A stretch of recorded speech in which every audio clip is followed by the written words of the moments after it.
Hello, good evening, everyone. Can I please have a motion and a second to reconvene the public meeting? Motion. Second. All in favor? Aye. Will everyone please stand for the Pledge of Allegiance and remain standing for a moment of silence in honor of our servicemen and women. I pledge allegiance To to the flag of the United States of America and and to the republic for which it stands, one nation, under God, indivisible, with liberty and justice for all.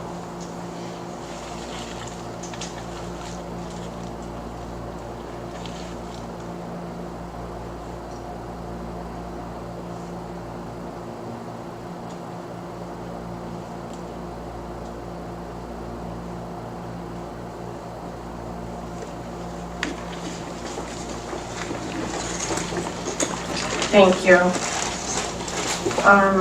Will the district clerk please call the roll? Mr. Spencer? Present. Mrs. Iannatelli? Present. Mrs. DiLorenzo? Present. Mrs. Napolitano-Alberto? Present. Dr. Centimore? Present. Mrs. Mallon? Present. Mr. Murphy? Present. Mr. Kohifar? Present. Mrs. Poppy? Present. And Mr. Hauser?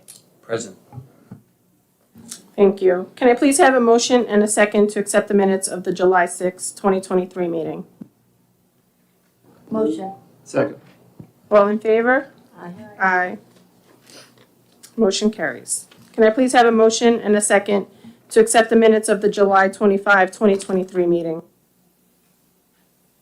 Motion. All in favor? Aye. Aye. Motion carries. I'm going to call for a motion to suspend the business meeting. Can I have a motion and a second to suspend the business meeting and call for the audit committee meeting to order? Motion. Anybody second? All in favor? Aye. Floor is yours. Great, thank you. Thank you for inviting me to this evening's meeting. I'm here to present the plan for the audit. And so I'd like to, I don't know if everyone had the chance to receive the audit planning document. I'd like to walk through that document with the Board of Education. And I wanted to start right after the overview on page 1 to talk about what our objectives are. So the district has a lot of controls and a lot of monitoring that takes place. You have an internal claims auditor, you actually have an internal auditor, and my role as the external auditor is to render an opinion on the financial statements. And the financial statements are the culmination of the figures in the books and records. And we do that in accordance with the standards, accounting principles generally accepted in the United States of America. We also report on the internal controls, compliance with laws, regulations, and provisions of contracts and grant agreements, and that's in accordance with government auditing standards. And as a reminder, the previous year's reports were unmodified report on the financial statements, so that's the highest level of assurance that you get that the financial statements fairly present. And on the internal control financial reporting, we had no findings. We also, because the State Education Department wants us to give assurances on the cash transactions of the Extra Classroom Activity Fund, we also express an opinion on those financial transactions. And there's about $500,000, $600,000 of funds that run through these particular clubs and activities, and there are a special set of internal controls in place over these and a treasurer that's involved also. The district also receives a number of federal grants, and because of that, the level of expenditures in the previous year was about $6.8 million. A lot of it had to do with the CARES Act funding and the COVID-19 funding. And so the district is subject to what's known as the federal single audit. It's a compliance-based audit, and this is typically a document, as the board might remember, that we released post the financial statement audit. We did release that report on March 6th, and I hope you noted that when we did perform that audit, there were no findings or question costs. So on page 2, these bullets give you a little bit of a description about what the financial statement audit is. And so on the second bullet on the internal controls, we do assess the internal control structure to see whether or not we can rely on those systems that are in place over the major financial transactions. And you do have an internal auditor, as I mentioned at the beginning of this, who does an overall risk assessment and then identifies with the Board of Education areas of audit. We use materiality, second bullet from the bottom, in performing the audit. And we do not perform a detailed examination of all transactions. That's not our role, really. You do have an internal claims audit function in place, which works very well, that individual is looking at every transaction that gives rise to a cash disbursement. So that's the control as far as that's related. On page 3, we go through at the top of page 3 the standards. You could read those on your own. Those standards have not changed from the previous year. I work with the administration, but obviously I'm appointed and engaged by the Board of Education, so my communication is directly with the Board of Education. And if there is something significant during the year that I need to reach out to you on, I will go ahead and do that. I have never had to do that in my engagements with Connecticut School District. And we're very importantly maintaining independence and exercising due professional care with evaluating the financial controls every year before we start the audit. So the district's management on page 4 has a lot of responsibilities because even though we're drafting the financial statement document, this is the school district's. And Mr. Hauser is very much involved in this process as we wind up the audit with the draft of the financial statements, with putting together management's discussion and analysis. And so the first 2 bullets talk about what we do. The overseeing non-audit services means we can prepare that financial statement document, but we need someone that has the knowledge and expertise in order to make a decision that that document's complete and accurate. And so at the end of this process, we do ask for the business official to sign off on the financial statement. Application of accounting policies last year was lease reporting. This year it has to do with subscription-based information technology agreements. And so the district is responsible for adopting accounting policies. Obviously, there's dialogue during the year between the accounting office and myself about what those policies would be. Internal control, so there is a structure in place that makes sure that there's compliance with laws, regulations, contracts, grants, and agreements, that there is a proper structure for internal controls over the financial reporting, and that also not only has to do with the financial statements, but it has to do with the interim information that comes to the Board of Education during the year. We do audit that to make sure that that's financial record-based. And the district does have a system in place for prevention and detection of fraud. There are some other things that we evaluate at the bottom of page 4, but what I'd rather talk about a little bit is the approach on page 5 and 6, since I don't know how much time I have. So the approach planning and a risk assessment. And it has to do with documenting our understanding of the internal control structures.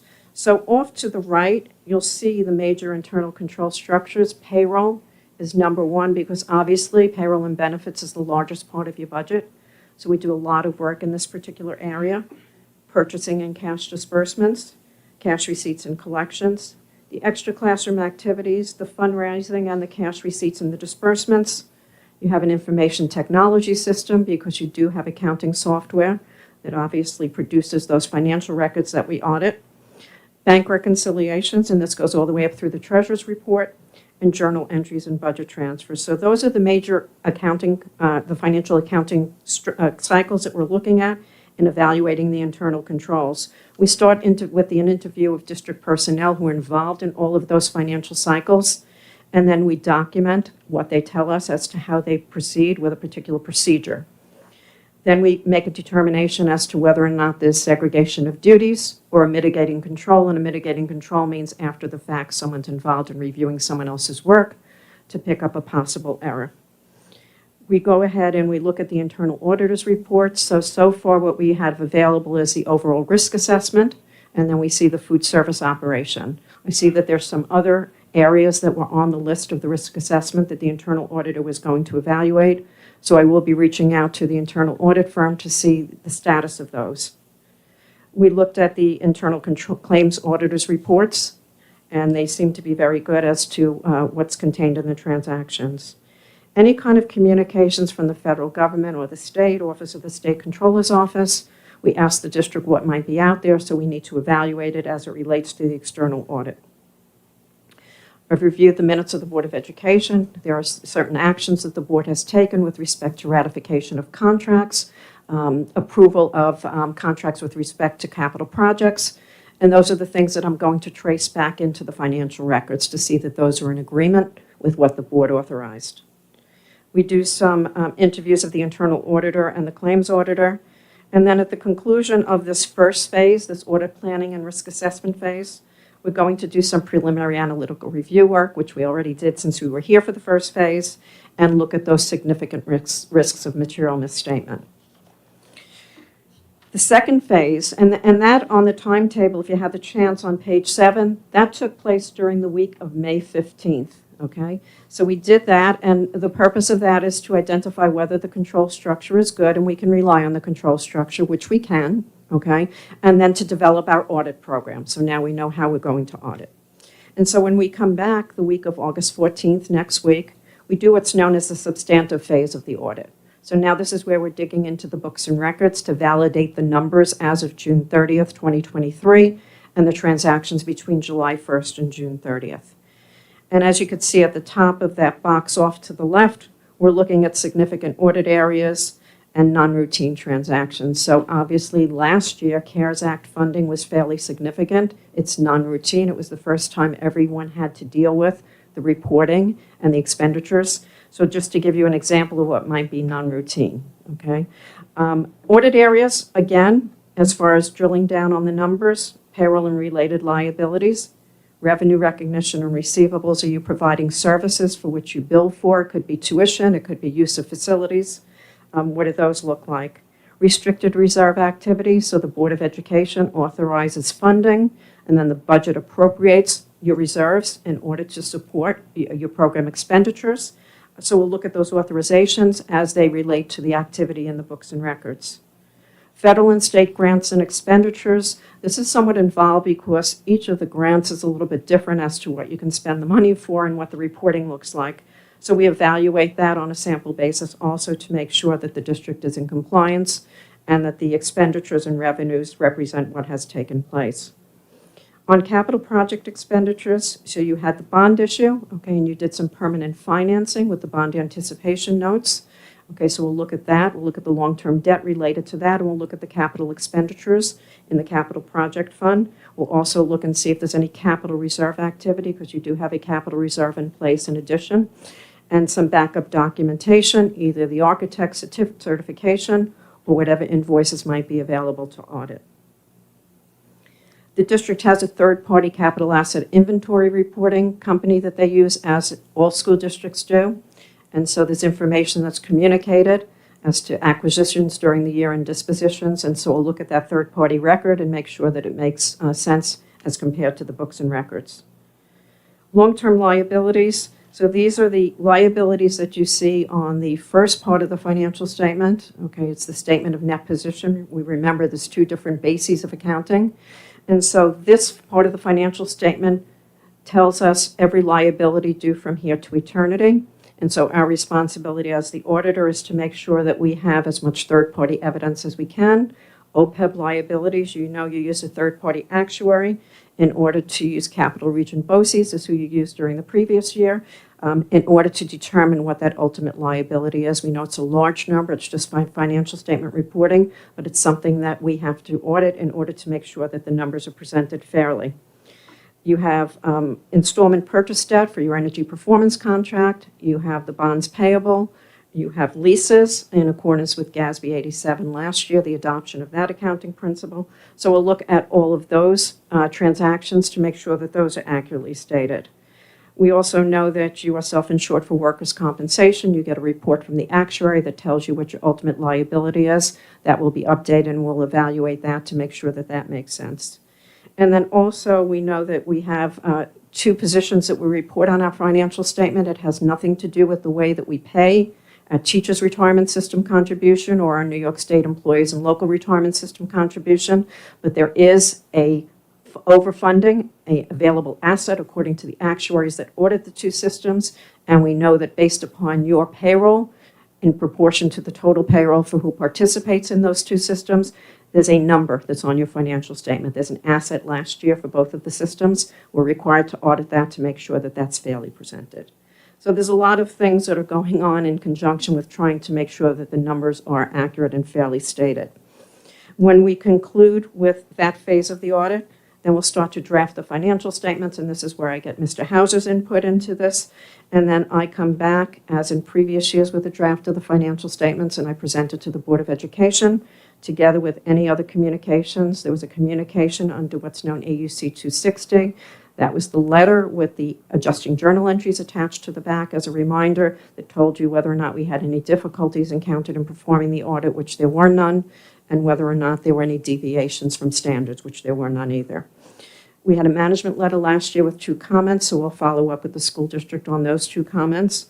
And then we had no communication of significant deficiencies, and just as a reminder, those are breaks in the internal control structure that could materially impact the financial information. And then once I meet with the Board of Education, the process will be the same. I will be able to issue the reports to the Office of the State Controller, and Mr. Hauser releases the reports to the State Education Department. And then we subsequently perform the single audit on a different time frame. That report is due by March 31st of the subsequent year. So usually during the first quarter of 2024, we'll be releasing that report. On page 7 is the timetable, so I talked about that a little bit. And so I'm hoping to come back to present the draft reports to the Board of Education in October. Okay, I have September/October, but more realistically October. And then I talked about the federal single audit timeline. On page 8, you have contact information if there's anything that you need to reach out to the firm on. I'd appreciate it if you reach out to me, and then I can go ahead and give that information to the appropriate people on my team. Okay. I thank everyone for sending me back those related party questionnaires. Those are really important because if there's information that needs to be audited, relationships that are described, my role and responsibility is to look at those to make sure that those are at arm's length. Okay. So there's one pronouncement that the school district has to evaluate whether or not it applies or doesn't apply. And for many school districts, it really does not apply, but the evaluation still has to take place.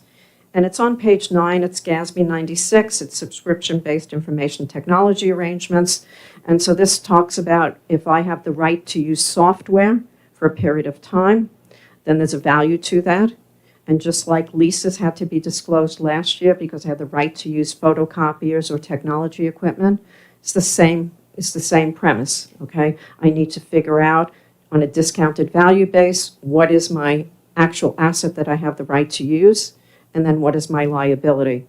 And that's really my stream of payments that I make until I'm done with concluding the agreement that I've executed. So I've given you some information on that. I don't know that there's going to be anything that's going to rise to the level of materiality. Mr. Hauser and I will talk about that. He'll go through the evaluation. Each district is very, very different.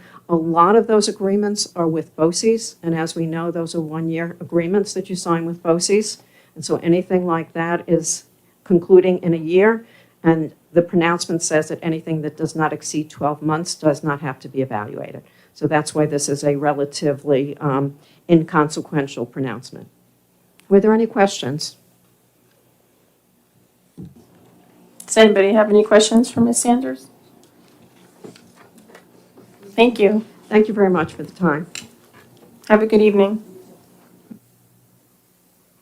Can I call for a motion and a second to adjourn the audit committee meeting and resume the business meeting? Motion.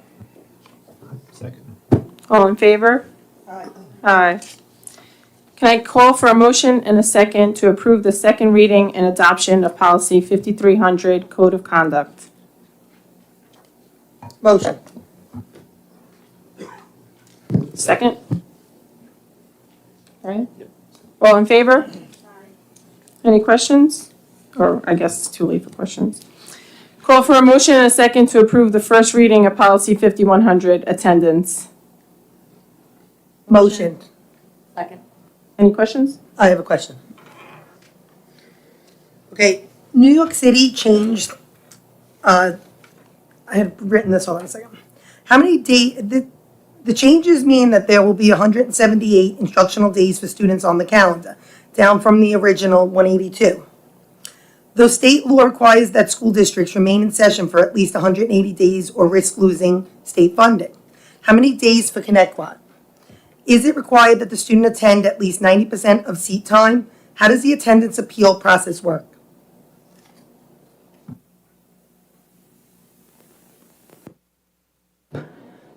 So we are scheduled for more than 180 days on the school's calendar. The superintendent has 4 days that he can use as superintendent's conference days that count toward our state totals, but we are compliant with the 180-day requirement. And how does the attendance appeal process work? That is, to my knowledge, an end-of-year process that occurs at the high school level, but I'd have to look into the particulars at each level if you're interested in knowing that further. No problem, and I apologize that was put on last minute when I saw it in the agenda. I would have said. Not a problem. I can find out and get back to you about it. All in favor? Aye. Aye. The superintendent presents the following regulations and exhibits for the Board of Education edification.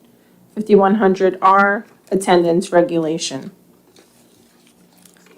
So now I was just gonna ask the board if it was okay to move agenda item J and K to before discussion items, just so we can approve any personnel that may be sitting in the audience that might not wanna stick around.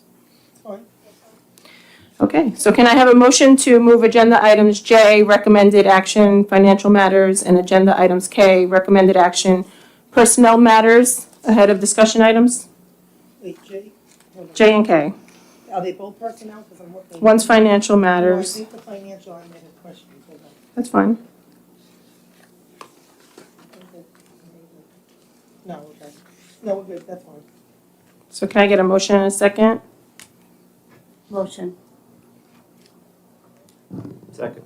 All in favor? Aye. Okay, so can I get a motion and a second to approve items 2 through 4 of the financial matters?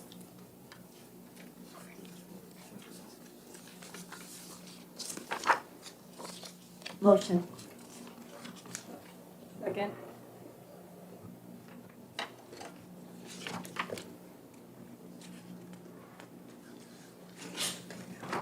Can I get a second, anybody? Oh, any questions? No. All in favor? Aye. All right. So Ms. Milan, we have an attendance, we. Wait, not yet, we didn't do it yet. Oh, okay, That was next. you got it. Can I call for a motion and a second to approve the instructional and non-instructional personnel items as presented? Motion. Second, anybody? Second. All in favor? Aye. Mr. Kulhifer, would you like the honors? I would love the honors. Thank you so much. Dr. Centimore was going to do that, but Mr. Murphy told us that something got approved before it got approved, so I'm blaming Mr. Murphy on this one. But I'd like to congratulate Brandon Weisberg, our new Director of Facilities. Brandon, congratulations. We're very excited to have you here with us. Congratulations. And you can thank me for moving it up, so you didn't have to sit here for an hour and a half. So new to our agenda is superintendent update. So Dr. Centimore. Thank you. I hope everyone is having a fabulous summer. I want to start by reiterating and also providing clarity to what was discussed publicly at the last meeting regarding supply list, crayons, parental expenditures. We discussed crayons, in particular crayons relating to skin tones. Out of 7 elementary schools, K-5, these particular crayons appeared on one grade level supply list in one school and one grade level supply list in another school, a kindergarten supply list, a first grade supply list. We were already asking parents to buy crayons, so we simply made these additional crayons, crayon purchases, optional. Parents can have their children bring in whatever crayons they like. We will also have plenty of crayons, crayon options, color options available for students as well. I believe the initial question that was raised by the community was to see if this was part of a greater district crayon initiative. Simply stated, it is not. However, Connecticut is a beautifully diverse district. This is a source of strength for our community. We absolutely want our students to be able to self-identify and to express themselves creatively.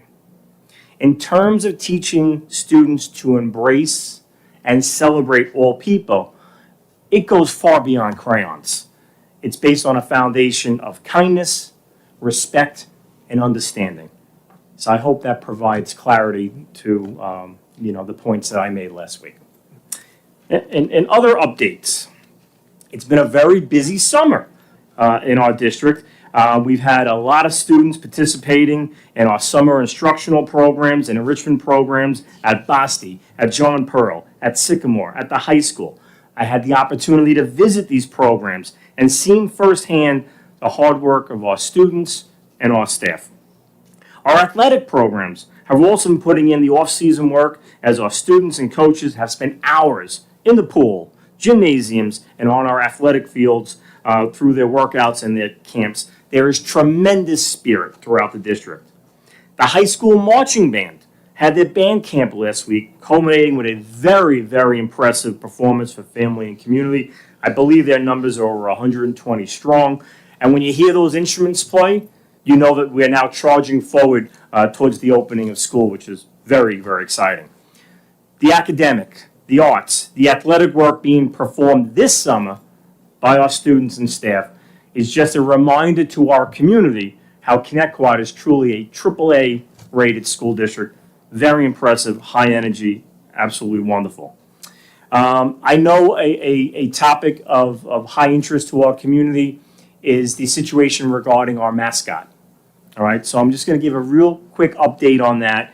One of our local state senators, Senator White, was able to organize a meeting along with State Senator Rhodes with impacted school districts on Long Island who find themselves in this question about names and mascots connected to indigenous population.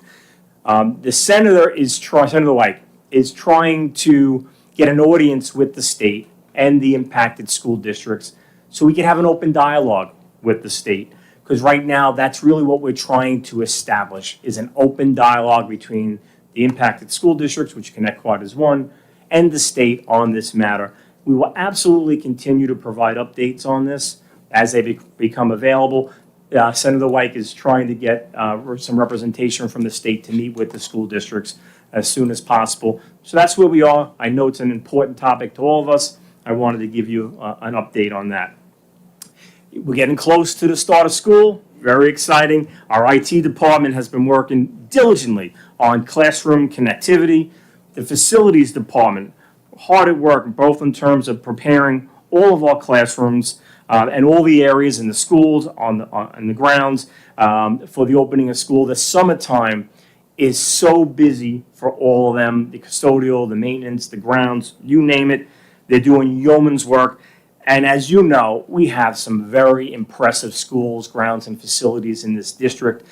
It is certainly something to be very proud of. I strongly believe that in order for the learning environment to be conducive, all these things matter. Yes, a safe and welcoming, nurturing environment, but also the quality of our classrooms, our buildings, the lighting, you name it. All these things are important. It helps to make that environment very conducive. We have a lot of great projects going on around the district. Some of these projects include a library renovation at Duffield, auditorium renovation at Sycamore, new boilers at Cherokee and Basti, the resurfacing of the track at the high school and the solar parking ports there as well. We have roof work being done at OBMS and Ronkonkoma. A lot of great projects addressing all areas of need. Very impressive, and everything is on target for the start of school. We appreciate the efforts of all of our departments. Over the summer, we've been made aware of some very exciting learning opportunities that are going to be presenting themselves very soon to our district, to our students. One is the work of the county looking at Lake Ronkonkoma and the revival of Lake Ronkonkoma. The county is going to be hiring a lake keeper very soon, and there's going to be a nice opportunity for school districts, including Connecticut, to try to partner in this, and certainly there are some wonderful science, environmental type learning opportunities there that we'll look to engage with, and we're very excited for that.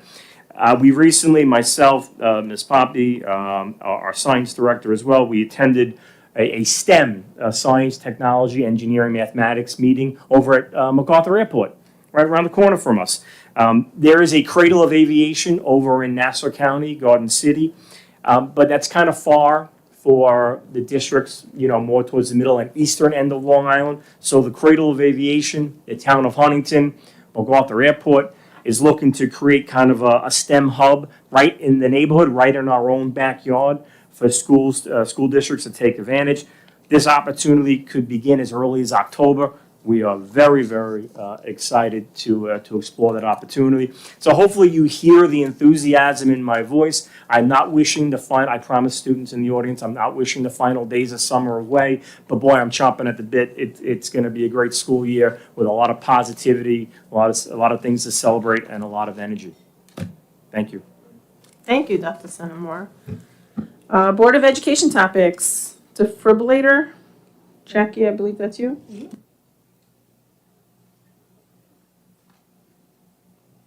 We're seeing across Long Island some issues with young people's health.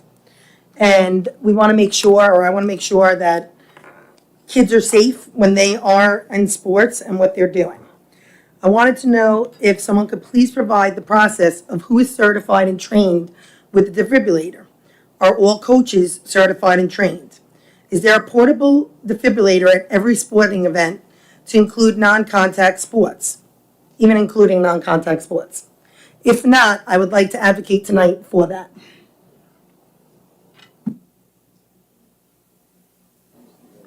We appreciate that advocacy, absolutely. Dr. Centimore, I'm sorry I interrupted you. And in terms of your particular requests, I will double check with Mr. Mallory regarding the training of the coaching staff and the availability of AEDs at all sporting events, including non-contact sports.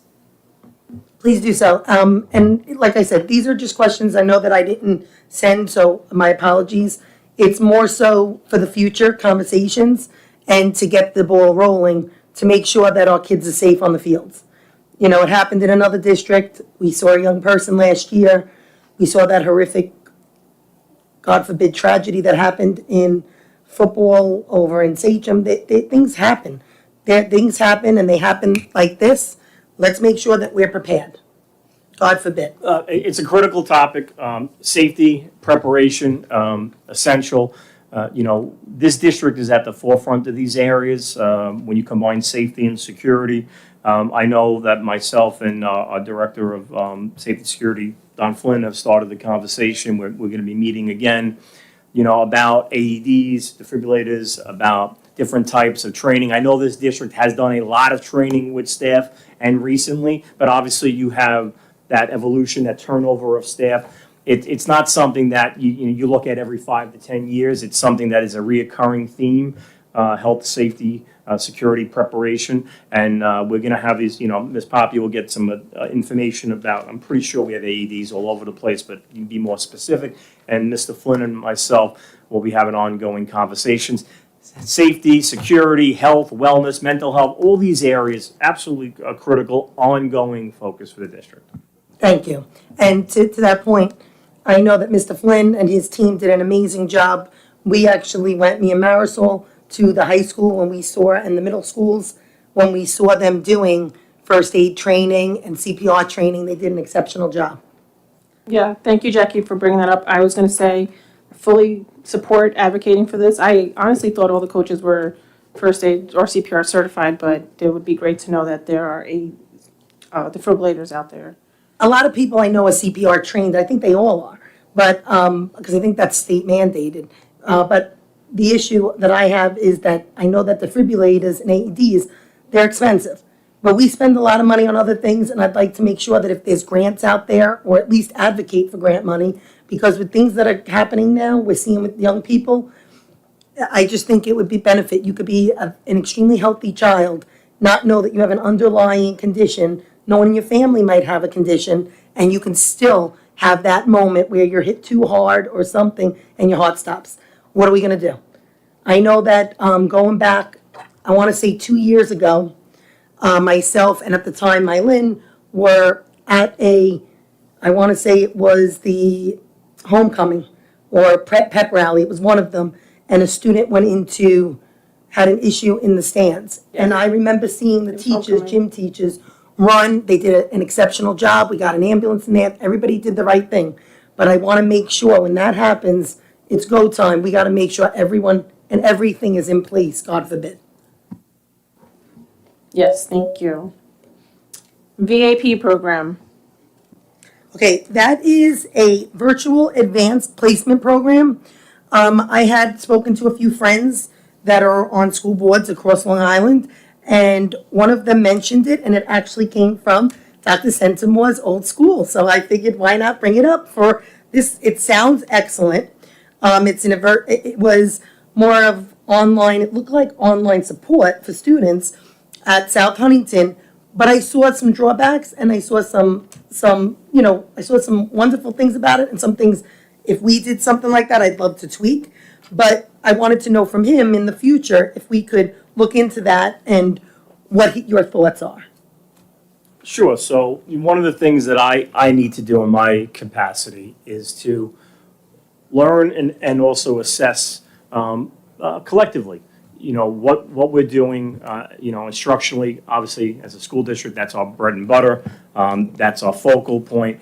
So in the coming months, I will be doing that. I'll be working with Ms. Poppy, our directors, our principals, who are our lead educational agents in every building, to see, how we're doing with programs, including advanced placement. Essentially, and I know, post-COVID, people hear virtual learning and they cringe a little bit. So I don't want you to have a negative, connotation about that. It's not a replacement for in-person learning. It's a combination of how do you provide the learning rigor of an advanced placement type course to a larger student audience, while also having supports in place for them to be successful. And it could look different from one school district to another, just based on the learning needs of the population. So this is something that won't take a couple weeks. This is going to take a while, this school year for me to look at, again, in tandem as a team, and then to see, is there an opportunity for something like this? And again, it would have to be ConnectQuad's own version. Everything should always be customized. There's no cookie cutter programs, to see if some kind of version of this would make sense and meet the needs of our kids. I wasn't a big advocate, obviously, for, most people know this already, for virtual learning. So it's not so much, that's why, like I said, but I did like the concept that these were students, that it was something that could challenge them. So anything like that I like looking into. I'd love it to be in person more so, but it was just an idea that it's something that kids could do more independently. And Can I just ask for a little background on that program? Is it just an advanced placement class that you take virtually? No, and again, every district that's looked at this, they might have different motivations. A motivation might be, hey, let's look at, our population, in terms of, what percent of our students, it could be what demographic of our students are in advanced placement courses. Is there a way to expose more students, to those type of courses? Is there, and could this be a mechanism to do that? Oftentimes, if students, just like adult learners are the same way, you could have high expectations, but it's about what supports does someone need. Obviously, we're talking kids, it could be adult learners. What supports does someone need to be successful? You could have rigor, you could have a challenge, but maybe, you wouldn't see these traditional supports in a traditional advanced placement class, but maybe you look at a type of setting where the challenge and rigor is there, but some other supports are in place. They could be provided virtually, no replacement for in-person learning. Let me repeat myself, no replacement for in-person learning, all right? And again, the needs will vary from district to district. Thank you. Contractual extra help oversight? Everybody, you guys can jump in when you like. I mean, I put them on, but I'm going to read off and then. Contractual extra help and oversight. This was for parents who reached out to me. They wanted to know about what can we do, and later on, I'm gonna tie in my tutoring idea with that. But for right now, this is contractual extra help oversight. This is a reminder to parents that there is a contractual language that every teacher, including gym, health, and music, provide extra help. How many days and minutes are required by the contract to offer that help? That I would like to look into. Also, how is the schedule created? If a student can't attend a morning session, do they have an opportunity for an after-school session? Does the teacher have does the teacher have to tailor their schedule for each students, or for themselves with other classes? Can a student attend extra help in the same content area if another teacher is offering a time that is best suited for the student's availability? Who is overseeing the schedule so that there is equity across the district? Is it the responsibility of a principal or any of the principals to ensure that every child gets the extra help needed? Who has oversight that every teacher is complying with the contract's requirements for extra help? Does the superintendent receive this schedule in the future to ensure that the principals are honoring this contract? So we'll certainly, drill down in terms of contractual requirements. So let me just make a general statement, 6 weeks into the position, okay? That, sure, in terms of the instructional program across the district, the buck stops with me. Having been an educator going on to close to 30 years, my experience with teachers are they look to do right by their students, and they look to avail themselves and to make sure that their students are being successful. Obviously, I'm new to the district. We haven't had the start of the school year yet. But I also know that every school has a principal, and as I mentioned earlier, the principal is the lead educational agent in their building. I mentioned at a board meeting maybe a month ago how, they're not to be micromanaged, they're to be given guidance and resources that they need. So that's in terms of this structure, the superintendent overseeing the entire district, the building principals in tandem with any departmental directors overseeing the teachers. I also have a lot of faith, because I've met some teachers already in Connecticut. I have a lot of faith in the professionalism and dedication of our teachers. And but certainly I understand the oversight, I understand the access and the equity question and some of the specific, just knowledge-based questions in terms of what's required. I just want to make sure that in the upcoming year, we see more extra help if possible. And we see how the accountability to make sure that our students are getting that extra help. Because last year, I just feel like we've come out of the pandemic, and I'm going to go into that after with tutoring. We are behind academically in a lot of ways, and I feel like we need to address it, and we need to hit it head on.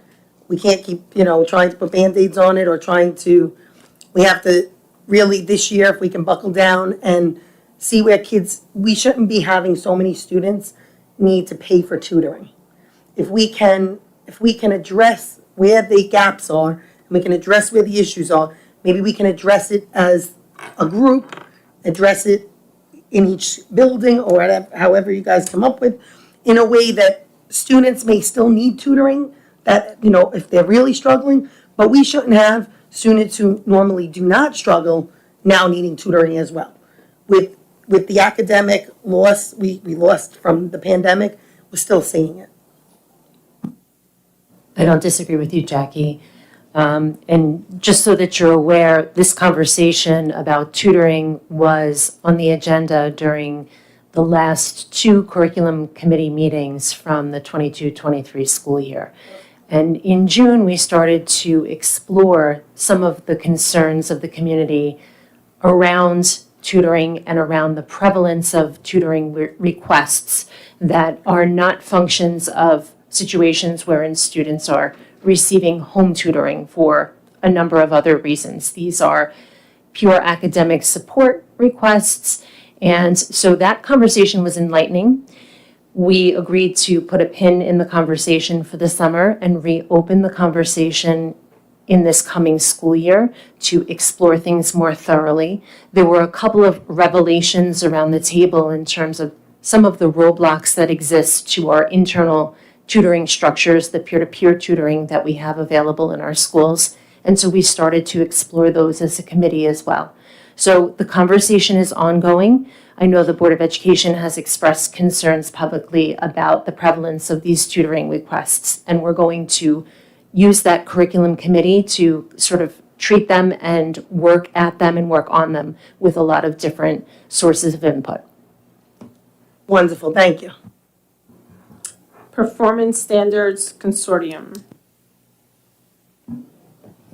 Performance Standards Consortium is a belief that there was a better way to assess student learning than dependence upon standardized testing.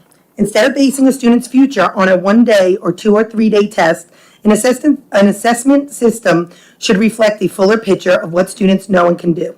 The consortium system is based on in-depth literacy, mathematical problem solving, application of the scientific method, social studies research, a span of mediums for exhibiting learning, and a chance for students to have a voice and proud ownership of their work. An assessment system should grow out of a curriculum and reflect a holistic picture of what students know and can do, and not through standardized testing. Many schools in the city have applied for the Regents waiver to allow their students a hands-on approach to learning and bring into project-based learning. I think Connecticut should provide this opportunity for students that are stressed over test taking and provide an alternative solution. It would be great for Connecticut to be the first school on Long Island to provide this opportunity for students. I would also like to advocate for that.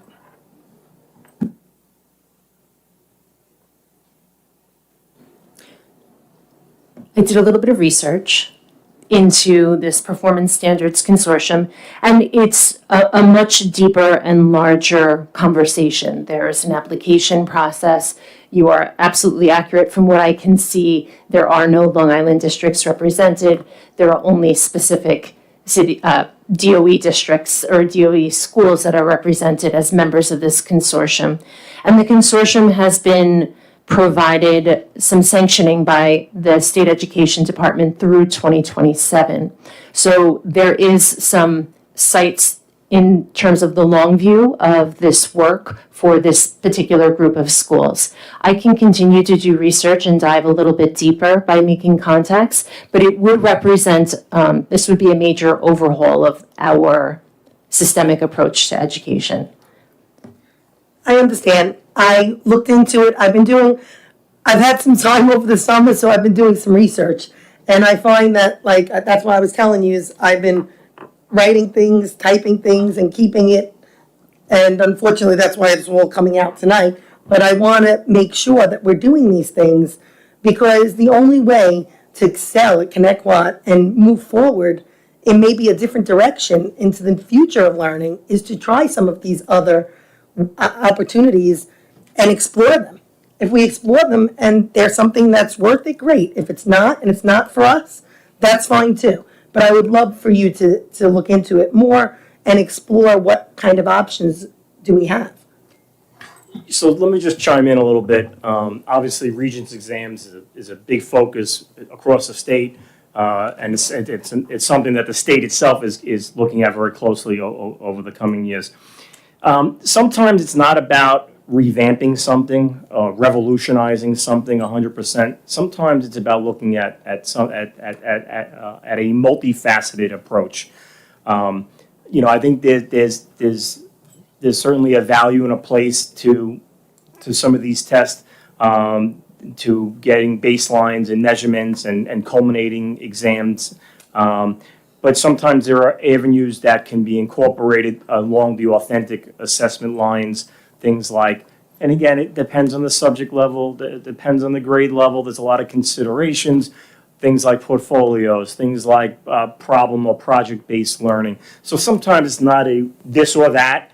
Sometimes it's this is still fine, but maybe we can infuse a little bit of that. And I'm sure these are some of the themes that come up a lot, whether it's a curriculum committee, whether it's conversations with principals and directors, and this idea of taking a multifaceted approach to assessing student growth and learning. And when we start talking about higher order skill sets, when we have conversations about preparing our kids for post high school, whether it be college, military, careers, we talk about higher order learning skills, the ability to not just memorize the rote memorization, memorize these 20 spelling words or vocabulary or the times tables, but the actual ability to synthesize and to be able to apply knowledge.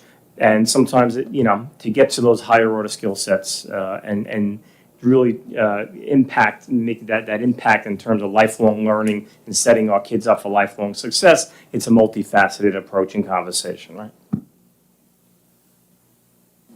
Parental consent and rights. I went to the law conference and they were going over bills. And there were a few bills on the floor that kind of surprised me. And one of them was the bill that I knew that I had heard this was going on in colleges, but I didn't know it was happening in schools, where they were going to allow boys who identify as with women to play women's sports. That was on the floor. Do we know if that passed, or is it still on the floor? I really don't know what its status is in the House, but I know that it has not passed yet. I would like to know what this board's, what your guys' thoughts are on it. I'd like to have a conversation, a discussion. What are your thoughts on some of these bills? I would also like to advocate for a legislative committee to be formed. I would like to be part of that legislative committee.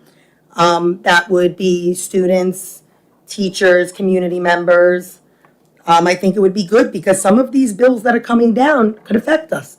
And no matter which side you believe is right or wrong, there are going to be serious issues in the future that could pertain to some of these in the event that something like this, I mean, I know for myself, I would not be for women's sports for girls to lose their opportunity to get scholarships because of the biological, just boys in general in sporting are obviously more upper body strength. There are ways that unfortunately we need to address this. And I really want to know where this board stands on these bills because these bills could potentially hurt women's sports in some ways.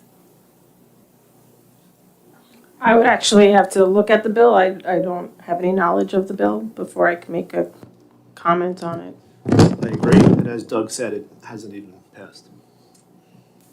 I don't mind speaking to this, yeah. And I know it hasn't, might not have been passed yet at this point, but if this is something that is gonna come down, it absolutely affects our students. It affects students all over the place. And, we've always seen how we try to, women have come so far to do these things, to succeed in sports and everywhere else, and to take away these opportunities for our students. I wouldn't want to see that happen to them. I would want to see them to be able to get their scholarships. I'd want to see them to move forward the same way that boys can do it. And I think this is definitely something that we have to, maybe we don't have to think about it now, the bill didn't pass, but it is definitely something that could be in our near future, could be imminent. And I definitely think we need a legislative committee, and I would definitely. Right, that's, my thing is I would like to advocate against the bill. So that's where we're at. It's quite simple to say it like this. Are you for boys who identify as girls to play girls' sports? Brian? Jackie, I don't understand why you're tabling this at this point.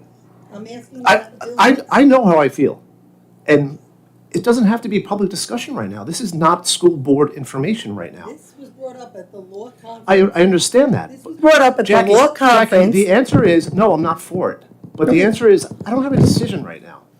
You know So, what it is? I We don't don't know have why to you're have trying a to put us decision. on You a have to point. agree. You don't have to This is agree. It's a something Why do you want to conversation. put me on the Not just spot? one board What's the member and their point? I'm asking all five of you. No, I'm Nobody's saying on it the shouldn't spot. be. It's a bill. We were at a law conference. Do Can remember you hearing give us this? the name of the bill, Jackie? What's the bill? What's the number? That I will look up and I will send it to you. So we can And- look into the bill and be more informed. And maybe next time, give us that exact information and let us know you're going to ask that question so we can. Brian, it's a simple question. I know it's a simple Are question. you just- you're- Boys who identify I said the as answer- girls to play girls' sports? I said the answer is no, I can't repeat it. Okay, so why are you, the bill that's what the bill it's is not a for. bill You until can it's look up, passed. you can look, exactly, but it's on the floor to be passed. And at the law conference, they said it's going in that direction. So I would like to send a letter and advocate, and I would like to make it clear that I am for biological boys playing boys sports and biological girls playing girls sports. And if we needed to have a gender neutral, also category for track, for soccer, for whatever, I'm for that. I would be perfectly fine with that. But I am not fine with taking scholarships away from young ladies who work hard for us to give them to, and we were seeing this in swimming for men. We've seen it already at the highest competitions. So I'm asking for a conversation. It's a conversation. We can either have a conversation like adult people and just give your opinion, or you guys can want like fence I sitters just gave my and opinion, so say let's you start don't have anything to conversation. say. That was my opinion. I gave it to you twice. So I don't understand what the. Test taking skills class, tutoring club, and committee. No, I'm still asking. Well, about- we're all moving on. We're Well, done. well, We're that's you. until you give us the bill and we looked into it, we've already Marisol, you said- can't answer the question? Jackie, I'm not. I did tell you I'm not answering the question. We're moving on. You're not answering a question. Correct, until So I you look don't- at the bill. Correct. I have a female athlete and I am not answering the question Well, you until I told me look at the bill. specifically on the phone that you were against Jackie, boys playing with girls. Jackie, But you won't say it in public. Jackie, I will look at But the, you won't say it in as a public. parent of a female athlete, I am not commenting. You cannot make me comment. You have no right to put anybody on the floor. Why? You, Why? this is your Marisol, discussion item, Marisol, Jackie. No, it's a bill. this is your It's a discussion. bill. This is your. You can't answer Jackie, let me because you speak. sit on the floor. Let you me sit on the speak. fence.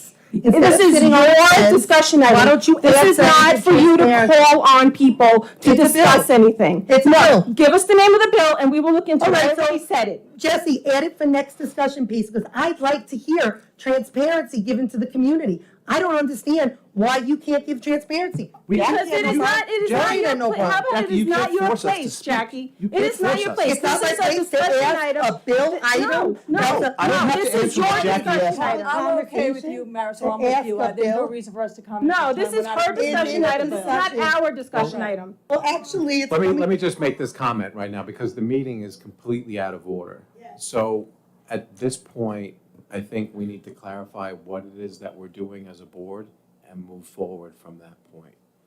Okay? Well, my question to you, Doug, is it's a bill on the floor.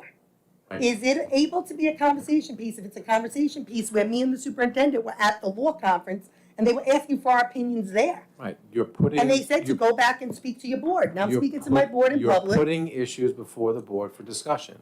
Yes. However, that does not compel individuals to respond to your Right, they don't questions have and to. so forth. Right, They which don't want to give is where we are. transparency. They don't want to give transparency. I know I know where you stand, you just won't admit it to your fans. Test taking skills class, tutoring club, and committee.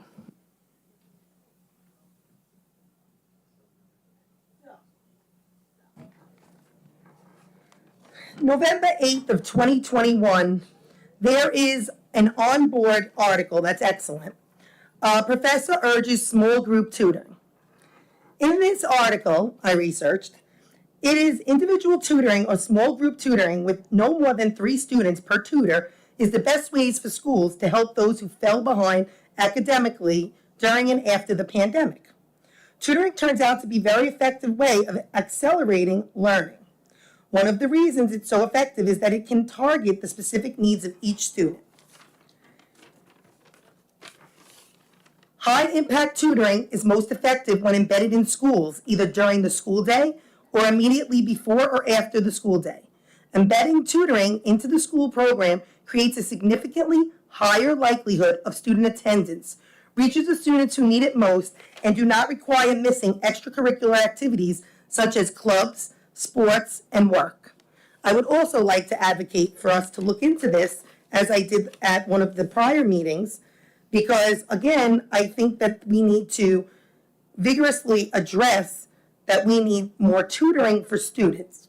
If we did a tutoring club, if we did some sort of committee, I would like to do something where we can address, even in small groups, tutoring for students, especially for those who can't afford it?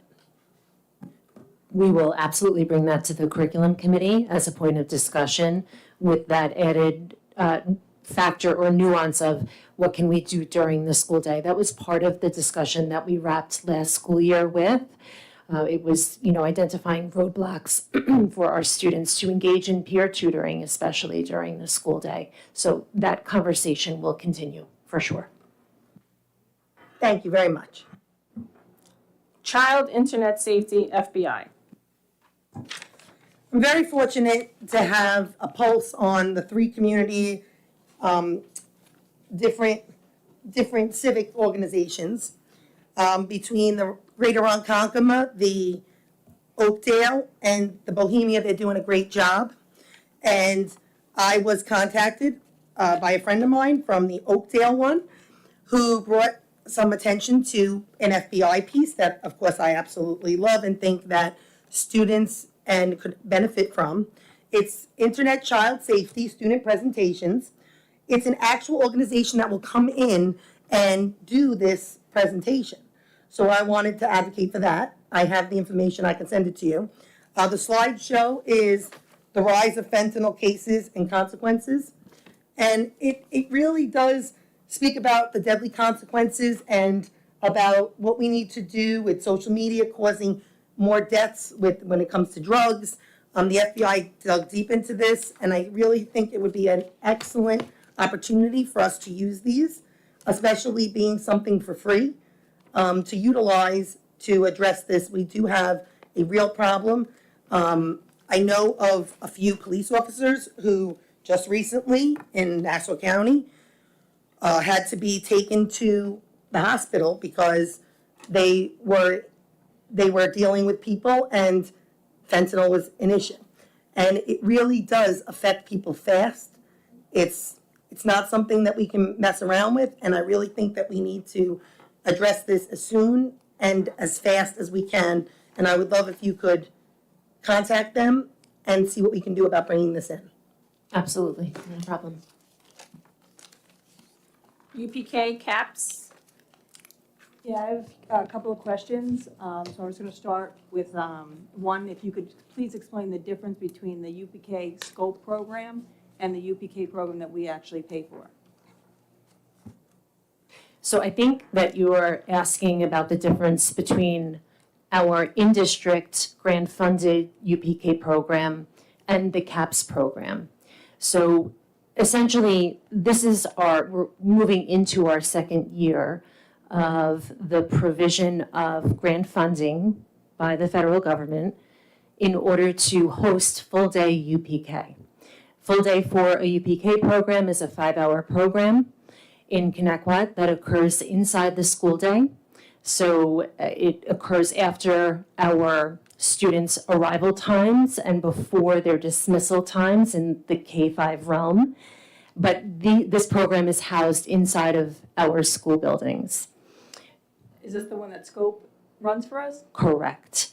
So Scope Education Services partners with the school district in order to provide staffing for the UPK program. So they provide the teachers, they provide some supports, they provide the curriculum in order to facilitate these UPK classes within the district. Again, that's all funded through federal grant monies. Some of those grant monies are also feeding into this CAPS program. We have a single integrated section of UPK taking place within the CAPS program that is co-taught by a SCOPE-provided instructor alongside a district-provided special education faculty member. And so that is kind of a hybrid model. The remainder of our CAPS preschool program services students. It's known as a 4410 program, and it services our Connecticut students along with students from other school districts to provide the special education supports and requirements that they are in need of. The program is hosted only by, I think, 2 other school districts on Long Island. We are one of, I think, 2 in Suffolk County alone. And the demand for student placement is always high. So we do have students who are attending on a tuition-based arrangement inside of that program, as well as our ConnectQuad students. Okay, so many parents are complaining that within the SCOPE program, which is free, which is great, that they are placed much further from their homes than facilities that are located right near their houses. And they're having trouble, especially a working mom and working parents, they can't get their kids to the SCOPE program. And of course, they want their kids to participate. Is there any way to work with SCOPE so that they can actually be placed near their homes versus across town? So the district contracts with SCOPE to provide, my mic went out, to provide 11 sections of UPK. And that has met the demands of the district. So every year, we host a lottery system. We are very fortunate, and traditionally, we have not had these enormous waiting lists of parents who are hoping to get into the program. Currently, on our wait list for September, we are looking at 3 or 4 families. The government has offered some extensions to the UPK grant, but those extensions come with the stipulation that you have to offer more seats, which translates to more sections of UPK. In ConnectQuad, we just don't have the demand to fulfill those types of numbers, right? So a typical UPK section has 18 students in it, and we are looking at, potentially 3 or 4 students currently who aren't placed. So we have been sitting at a placement of 187, and next year we will go up to 190 students within the district. The reason why those classes are located in the buildings in which they're located is strictly spatial. So while we recognize that we're unable to spread out UPK uniformly across the district, doing so would really it would likely provide some relief to some parents, but I wouldn't be able to say with 100% certainty that it would relieve all of the parents of these travel times between buildings. And I fully recognize that that is one of the major concerns that my office receives about our UPK locations. But the buildings in which UPK is housed are the buildings that have the instructional space to host the program. Thank you. My next question is, at the end of the year last year, you asked for a vote to have another $1 million for, and I could have heard this wrong, so you correct me, for the UPK CAP program. So if you can explain why the extra $1 million, because that's a big number. So April, I can answer that. I think the resolution that you're referring to last school year was the actual CAPS program, the budget for the program. So that budget annually is approximately a little bit more than $1 million. So I would just caution using the word an extra million. It does take that million to fund that program each year in the district. A majority of those expenditures are paid for by grant monies that we get in. However, the district has been in a position where the expenses for the program often exceed those grant funds there. So, so I don't know if I'm clarifying for you, that resolution that was approved, it wasn't necessarily an extra million, it's just approving the budget for that particular program. And how many kids benefit from that? So in terms of CAPS, we run the following.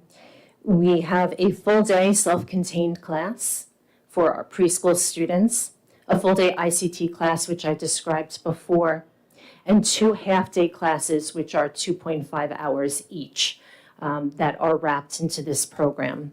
The enrollment varies. I can request from Mrs. O'Hara an average over the last 5 years for student enrollment. And I can also request information about how many students are enrolled in our program from other districts.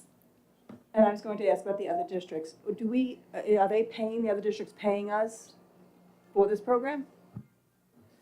We receive a reimbursement from the county, and the district receives a reimbursement from the county. It does not, however, fully cover the cost to educate the students, and that's part of what Mr. Hauser was describing in terms of the shortfall that we run into with that 4410 program. All right, I understand for now. I will have more questions, but we're good for now. Thank you. Financial climate and reserves. Okay. In prior years, with the exception of 1 year where funding of reserves was almost 17 million when I was on the board, we are trending around $8 million. In some of these reserve accounts, there is an exceptional amount of funding. Comparable to other districts this size, how much are they funding their districts for their reserves versus us? Can I have a list of these reserve accounts at one of the next upcoming meetings? I know we added a capital reserve account. How is this money used? Is it used to pay down principal for our bond projects? What are the project reserves now to be allocated? I always found it interesting, at the end of the year, I was told there was no money, but miraculously, not from you, Mr. Hauser, this was before you.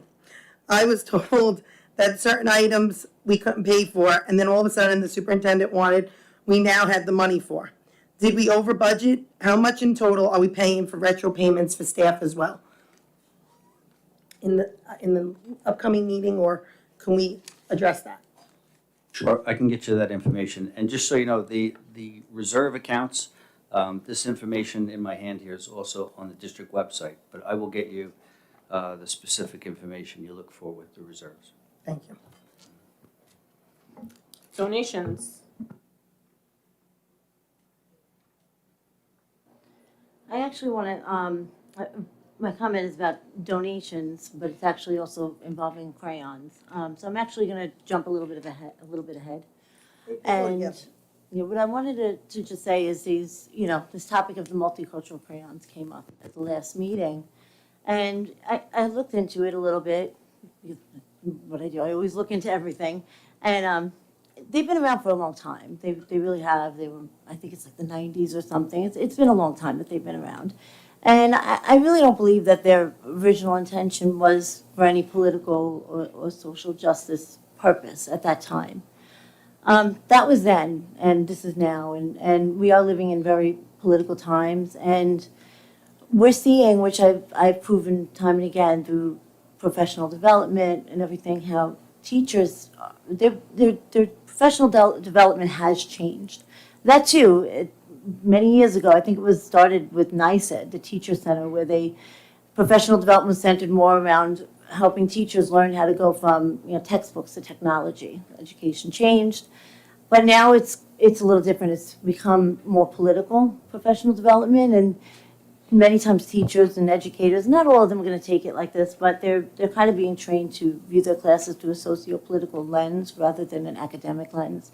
So while these crayons, I really don't believe their intention was ever to be political, we are opening up the door to enabling people to use them now for a political purpose, because that's just the way things are. And our goals as a district and as a community is to keep the politics out, both sides, all three sides, whatever sides there are, keep it out and keep us focused on academics. So I do believe, I stand by the decision to make them optional. Let the parents make the decision, because political conversations really remain in the home between the parent or guardian and the child, rather than in a classroom between the teacher and the student. So I definitely, that's how I feel about that. Now I'm gonna kind of circle back to the donations part of it, because after the last meeting, there was really within days a very enthusiastic, people reaching out and wanting to donate these crayons in particular. We have a policy procedure for donations, which is fantastic, through PPS, and it's really for all items, not just some items. And given the fact that basically for the most part, I've been attending meetings for years, now I'm over here, anybody that has watched meetings, notice that for the most part, anytime Jackie says anything, it's kind of an obsession thing where people turn it into an anti-Jax, let's get rid of Jax, email the board campaign stunt. And this came right after that meeting, and the focus on just simply donating these crayons by themselves, it was obviously just done for that reason. I don't believe it was done out of the goodness of people's hearts. If it was, they would have just donated through the policy. They would do that, follow the procedure that is already in place and has been successful, instead of taking it to that level. Even furthermore, these inquiries about these donations, they weren't directed to me. I don't think you received any inquiry. I don't know about Brian, but I know for sure Marisol and April received these inquiries about these donations. And really even more egregious is that it was really targeted towards a specific school. And I have to ask you, April, did you violate the parents' privacy? Because how did these people say they were going to donate directly to the office of the elementary school where the parent had the concerns?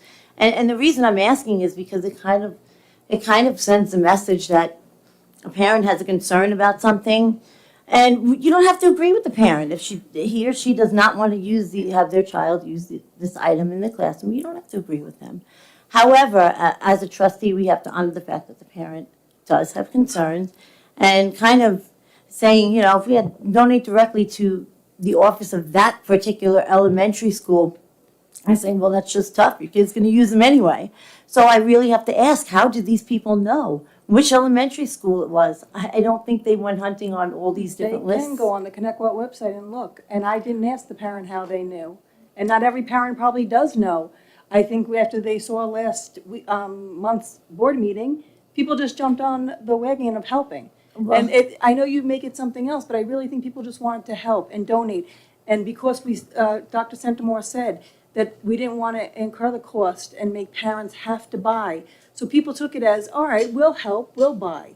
I don't think it was as Why not buy- negative as you think. Why not buy all? That was the only thing spoken about. Oh, no I'm sure worries. they told the community. I have we a have bank of other donations things they will. myself. Hold on, I have another question. And I make sure that I'm donating all inclusive. But all the inclusive. thing is, April, while I know you think I'm making it bigger than that, but had they been really just simply wanting to donate that item, why target one specific elementary school? And if they really were looking on lists, well, we just learned that it was on more than one list. Why not go to both schools? And why? I don't know if they did or didn't. And as a trustee, I couldn't tell you. And the thing is, how you Jackie, cannot violate Jackie, that privacy. She already went That's it. against the bid program and spoke to an outside So bid when I person. first moved to, That's totally inappropriate. And Jackie. that is totally inappropriate, and I'm speaking, and Hold the on, truth I is know, an but- absolute defense. Spoke out of place, and because she spoke out of place, and by the way, I'm speaking about crayons and donations. yes, that's fine, I was and- going to also. And at the end of the day, what I have noticed is that unfortunately, people can't own that they are jumping in too fast and just doing without knowing what the proper procedures and guidelines are.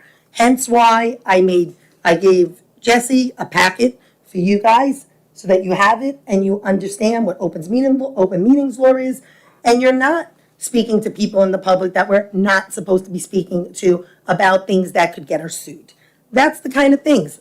I've been on the board almost 5 years, and as much as everybody, or I shouldn't say everybody, a small selective group think that lawsuits have come in for me, there's not one that has me named or the district with me in it. Moving on to crayons, I have my own thing here going on. I have a question. In New York City, the teachers are offered a budget. I know in ConnectWell, our teachers and principals get a budget as well, I'm told. They're offered a budget, it's called Teacher's Choice. Do teachers have input on what supplies that can be purchased for their schools? Can the teachers be provided a budget so that the excessive cost of school supplies doesn't fall on the parents' wallets, especially adding these crayons? I would just be for all school supplies being looked into. What can we do to help people? Some board members want board retreats that cost over $5,000. We did one that was $2,000. I was with Marisol and Brian and the previous board, And it was the biggest waste of $2,000, not because it wasn't good information, but because I walked out of the board meeting, and Marisol knows this to be true, and within an hour, I was receiving hate mail from another board member. So $2,000 flushed down the toilet. I would prefer to take that money, everyone act like grown-ups and learn how to communicate with one another, even when you can agree to disagree. And why don't we use that money, move it, and maybe we can add this to the budget for school supplies? Why not help those who can use it during the pandemic? Hence, also, why I want to go to the next thing.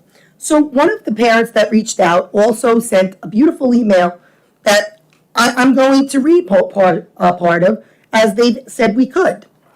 And what it was I wanted to just clarify my reasoning for questioning the multicultural crayons in the first place. They had 2 children go through and they have other children going through. Never in any of those years have these crayons been required, and apparently they have been around since the 90s.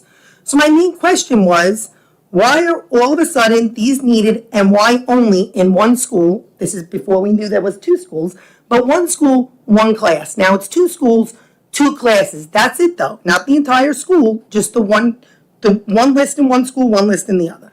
So my main question, if children need to properly represent themselves, while coloring, why doesn't every other class in school require them? Which is what I believe too. If you want them, have them for all schools. Also, how have we gone all these years without needing them? It seems like somebody wanted them and added them. Maybe they are about to talk about, this is from the email, about race in a class, or perhaps had issues in the past with children not feeling represented by crayons. If that's the case, I feel like that's an adult telling a child to think that way, not the child's thoughts. I'm not sure if you've ever seen kindergarten pictures, but they make themselves usually have purple hair and turquoise skin. They aren't looking at color. 5-year-olds aren't making associations that their friend's skin are different from them. So that's what I was trying to do in requesting the list. They even went as far as to apologize for the backlash that I've received, and even said that they were upset that my shield number, which by the way is from a previous job, was posted on social media. I want to make this very clear. I lived in Connecticut for 45 years in Ronkonkoma. People are Googling my name, Google it away. There are 5 or 6 Jacqueline Napolitanos. But a Jacqueline Napolitano Furno, you will only find 1. And when you find her, I've lived here my whole life. That's 1. 2, if you have an issue with wanting my shield number or my job be my guest, you're welcome to call up and I will gladly give it to you, because unlike what's going on in this district, I have never seen so many have this anti-police thinking. There is no reason for it. If you disagree with me, disagree with me. But putting on social media my shield number that's old, it's kind of strange. But moving on, I do my due diligence, and I looked up and found these coloring books that I'm going to donate. Because I actually did find that they were not bad. Colors of the World. It was actually really nice to see Paris represented and New York represented. And I really think this is nice, that kids could really, in either the UPK or kindergarten, Hawaii, this is nice. I'm all for this.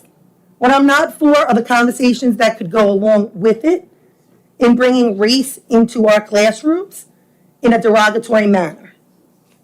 So I'll be donating these. I will also be going out of my way with different crayons. Lots and lots of different crayons. So I went and I bought the Crayons of the World because I love to donate and I love to support all students. So I made sure I got the other crayons as well. I got regular Crayola, I got Play School, I got the Target brand, we have whole bag full. So in doing that, I think it would, because unlike some people who don't like to take responsibility, I do my due diligence in looking into things. And so I looked into this. And you know what? Look, this is, although I have to say, I don't know many people who have some of these color skin, like a purple, but I will say that I'm not represented in a regular crayon box either, so everybody knows. My skin color is not in this box. So I wasn't, people who are taking this to the next level, I was taking the crayons and I was associating them with the math curriculum that I did not want professional development to hurt students. I have always been for not making any student feel out of place. Every student should be accepted for who they are and how they are. And people's skin color should not matter, because I know a whole lot of people that I do not get along with myself who have the same skin color as me. So it's not about skin color. It should be about what's inside that counts. That's what it should be for everyone. And I would like to make this donation, whether it be to the PPS, let me know, and I will make sure. But I would also like to donate these coloring books, and if you need more, I have more. I did get enough of the crayons for around the world to go to every single elementary school gets a box. If we need more, I'm more than welcome to donate, but when I donate, I want to donate all, because people still want regular boxes of crayons, and we should be donating all, not just because people dislike me or have an issue with what I said. It should be about all students, all the time, doing what we can for all of the community. Equity across district. And if these are on, if these are on one school list, they should be on every school list optional, or the district should pay for them. My biggest issue from the beginning, and people can foil the email, was why is it only in one class? Why is it only in one school? At which time, the superintendent did look into it and came back and said, Jackie, it's in 2 schools, one school here, and I said, it's still only in 1 grade level in that school. So if we're going to really speak about diversity, equity and inclusion, which again, I'm not for the curriculum, but I am for them separately, diversity means we include them everywhere. Inclusivity, they should be everywhere then. And equity should be across district. I do not believe parents should have to pay for them. I believe it's something the district should provide, and I am more than happy for my vote to not have a retreat, because it's a big waste of time to use that $2,000 to $5,000 in buying stuff across district to save our parents money and our teachers. So I agree with all of that. I also think that things are as political as you make them. Things could be as simple as just being a crayon. So when I first moved to Bohemia, the one thing I did notice about this community is the generosity and how everybody comes together. So when you brought up crayons and everybody started collecting crayons, I didn't expect any different. If you had brought up backpacks, people would probably have gone out and bought 100 backpacks. Really? Really? It wasn't an anti-Jackie. So I don't think that everything needs to be political. It could just be as simple as a crayon. It's not, Marisol, but it becomes political. And you know what? And not Those because I crayons- make it political. I'm still speaking. Those crayons are used by artists everywhere. My own children have them to represent whatever they want. Oh, Marisol, you're gonna get the No, Jackie, I'm You're gonna just, get control? you just had 20 minutes. No, to Marisol, you're gonna say get control of the audience, or when they're cheering for you, you'll just let it go because you have Jackie, no control. Jackie, last year when you were president, you did what you did, and this year I do what I Marisol, do. you have no control, and you can't. And you know what's so funny is, why don't you tell this community the truth? Why don't you stand up and actually stand by something? Because you don't have a spine to do it. Stand by it. Good, stand by it. Jackie, Go ahead, stand by it. I am speaking. Oh, it wasn't political, Marisol. We didn't get emails. No, you don't that need to make directly said political. my name. We didn't get bored. Jackie, you're being a bully. Let her speak. Oh, Brian, please stop, Brian. The only person who bullies people is you. The only person who bullies teachers is you. Let's not go there. Yeah, let's not go there. Yeah, let's go there. When you call someone a bully, make sure we're not talking about what you did last year. So we are moving on to the consent agenda. Oh, what's the matter, Marisol? You don't want to No, talk the about matter is him that bullying? you don't let people speak, Jackie. Oh, That's the well, matter. Marisol, if you learn how to address somebody calling someone a bully, I wasn't the one who said anything to a teacher, was I? Jackie. I'm sorry, I did have one other discussion I wanted to bring up. Again, we only address if it's Jackie, but if it's Brian or someone else who did something that is egregious, Let's all just sweep it under the carpet and pretend it didn't happen. Go ahead, Jackie. Yes, I did have one other thing. I know there was a little confusion with the other topic, Board of Ed expectations, and I see it's not on there, so I'd like to just discuss that.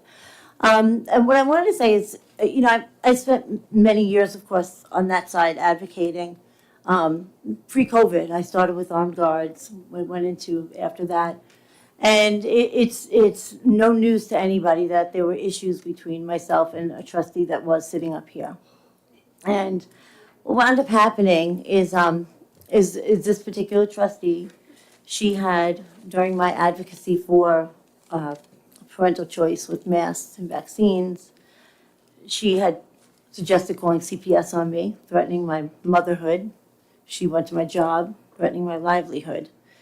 This went all the way until I was campaigning, and even after one of the meetings, the meeting was over, and she, to anybody that was speaking, she told everybody about whatever I did to try to protect my children, which I'm a private citizen at that time, and she had no right to disclose that. She was supposed to protect that information.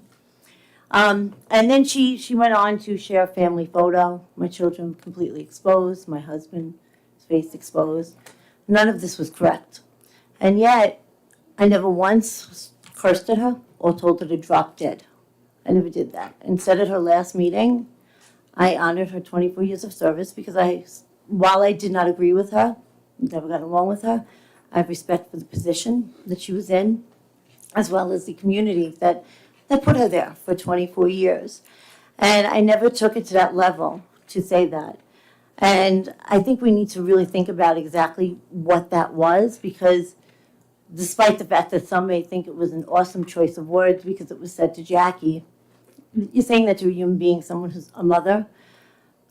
Children might be watching, a daughter, another human being. You're also saying that to somebody who, while not in this position, is a police officer that puts that uniform on and risks her life to protect and serve.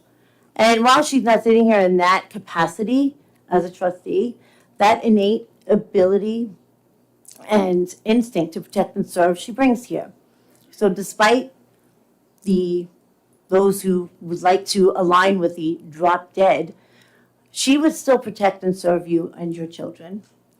And I think we need to understand that for that small group of people that were here, that were supporting that, about 10 times more voted her into this position, voted her here because she stands up for you. And I think at this point, you know, that happens, and I see this laughter and teasing in the audience right now. It's fine. It's okay. It's going to happen. Well, it's happening because we have a board president. Or something. Well, that's the thing is what I'd like to do is what I would like to do is now, because that was not right. Saying that was not right to anybody up here, whether it's Jackie or anybody, you don't do that. So I'd like to really, really kind of throw this back to our board president, vice president, and think about what we are going to do, because we are the leaders in the district, whether we're elected here, appointed, hired, us up here. And we need to set an example of how we're going to lead. And I do believe that kind of, you know, there are limits, and I understand disagreements, and I get it if you disagree with me, with Jackie, with April, any one of us up here. But there's a line that gets crossed when you stand there and you curse someone out and tell them to drop dead.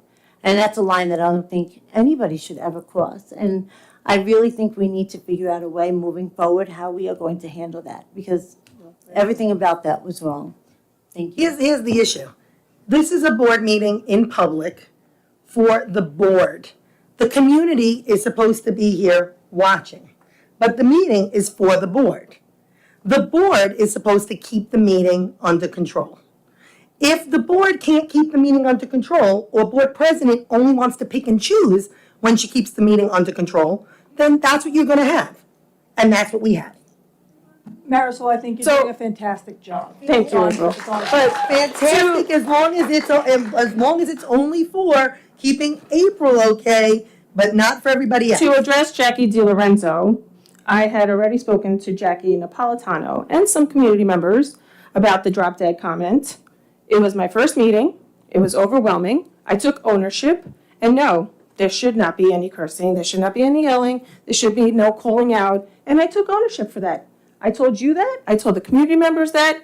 And I expect calmness at board meetings. I don't expect to be spoken over. I don't expect anybody else to speak over anybody else. And I don't expect anybody to curse anybody out. And can I also add, we seem to bring things up over and over and over again and live in the past, including what you're talking about with that teacher who you said I bullied, which I did not. You And- put up bullying. But you, this is the third time in public. Brian, if you want to call someone a See, bully, Jackie, I'm- own what you do. I've never bullied a teacher. I've never called a teacher Doug, and can I, bullied can I share the story So of what just- she's talking and about? so don't bully, and don't call Without- someone without a saying- bully. without saying You the shouldn't teacher's name? share it. You shouldn't share it because it's inappropriate. I'm But asking you wanna Doug a know question. something? You can share Because I it, want it's to end this inappropriate. once and for all. And I actually stuck up for you because I think it's inappropriate for other people to Because you talk speak out about. of both sides of your mouth. You stood up. No, it was on no, social no, media. Brian. It was on I social don't media. call That's people why a you bully. stood up. You don't know what a bully is. Me talking over you is not a bully. Learn what a bully is. Okay. So, Doug, So at the answer is this yes. point, I would discourage the board from Got it. discussing personal anecdotes that involve students, even if they're their own kids. Then if she brings it up again, as then well as staff. I will share. Why stop calling people a bully? Marisol could hold their own. You said it It's one against one. What is your issue? You can't fight your own battles? I am going to now open the floor to the first public comment portion of the agenda. So this public comment portion is for consent agenda items only. There will be another public portion held later in the meeting. Does anybody have any questions or comments on anything on the consent agenda items only?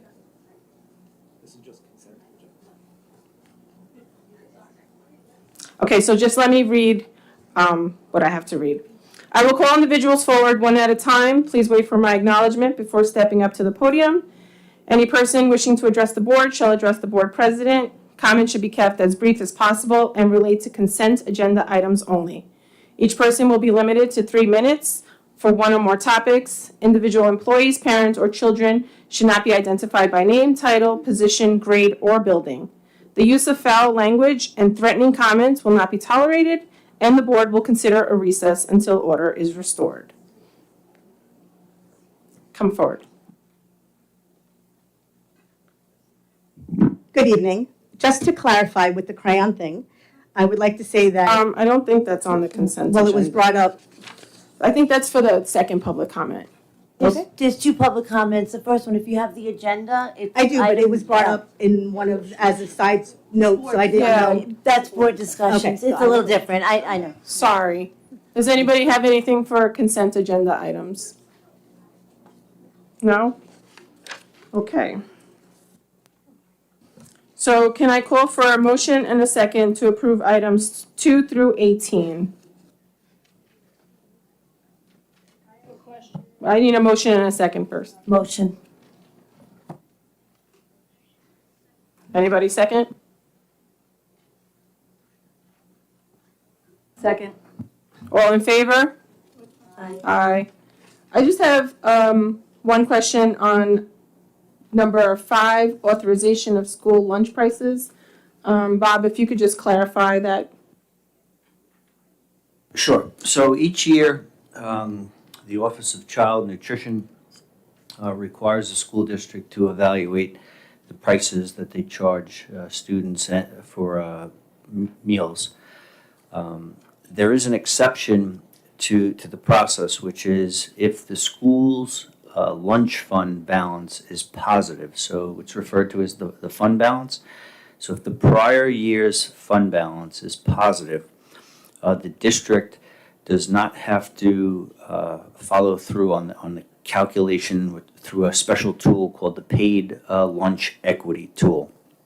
The district can decide at its own discretion to leave the prices as they are, reduce the prices, or even increase the prices. If we were to do the Paid Lunch Equity Tool, we're not obligated to do it, we would have to raise the prices approximately 10 cents, okay? Since our school lunch fund balance was positive as of June 2022, so the look-back period is 1 year, The district does not have to raise the prices. So it is my recommendation, with the current situation, with food service and us potentially going with a new vendor, that we leave the lunch prices and the breakfast prices alone and not increase them. Thank you. Does anybody have any questions? Yes, I have number 14, the food bid. I believe the person from Aramark is here. Hi. Hi. Sure. Hi, I'm Grace Mashinsky. I'm here as the district manager from Aramark. Hi, nice to meet you. Nice to meet you as well. First, I'd like to say, and you can correct me if I'm wrong, because I recently just learned this myself, that we are by law have to accept the lowest, most responsible bid. So due to that fact, we do not have a choice because Aramark came in as the lowest bid. That is who we have to go with by law. So I'd just like the community to know that because that was new to me. Right, that's correct. So the district is under the obligation to select the lowest responsible bidder. Okay, so my question's for you. Right now, we get Boar's Head products or comparable. Will you also be serving those? So we will follow the specifications of the contract to a T. And They're not if on the there's contract. anything, so if there's anything that's not already specifically included in that contract language that the district and the board would like us to address, we can absolutely do that within the parameters of the law. We don't get Boar's Head. We used to get Boar's Head. Last year when we went around, I believe it was Butterball, right? There's some ladies in the audience that are managers. It's Butterball, am I correct? It's equivalent to it, but it's Well, not. I said Boar's Head are equivalent. So legally, you do have to include the equivalent language in the contract as well. What Aramark typically does to address concerns about the quality of the food is that we would offer a sampling to the district, whoever is interested in participating, whether that's administration, board members, parents who are involved, nurses, committee members, nutrition committee members. We could put out a sampling of different products that are available. There's some Jennie-O turkey products that are able to utilize some of the commodity entitlement that the district is entitled to that actually have more meat than additives compared to the turkey alternative from Boar's Head. So what I would like to do is present you with a few options to sample, and then you can make a collective decision on what's best for your students. And if there are any financial implications to that, we can work through that with the contract requirements. My other question is, right now, we have some options that are daily options, and it's popcorn, chicken, burgers, pizza, and chicken sandwiches. Will that also be daily with your program? So what we'd like to do is support the most variety that we can manage with the existing infrastructure of your staff as well as the equipment in your kitchens. So what we will do first is go in and kind of do a collective analysis on what your buildings are prepared to be able to provide, but our goal is to get more variety. We didn't have that also, just so you know, like a background. We didn't have that all year. That happened after we went and did a food tasting and we requested every day to have popcorn chicken. Because we went to a couple of schools and they didn't have that. I believe it was one of the middle schools. They said they couldn't do popcorn chicken every day because they didn't have it. So they did the equivalent. They did chicken fingers, chicken sandwich a lot.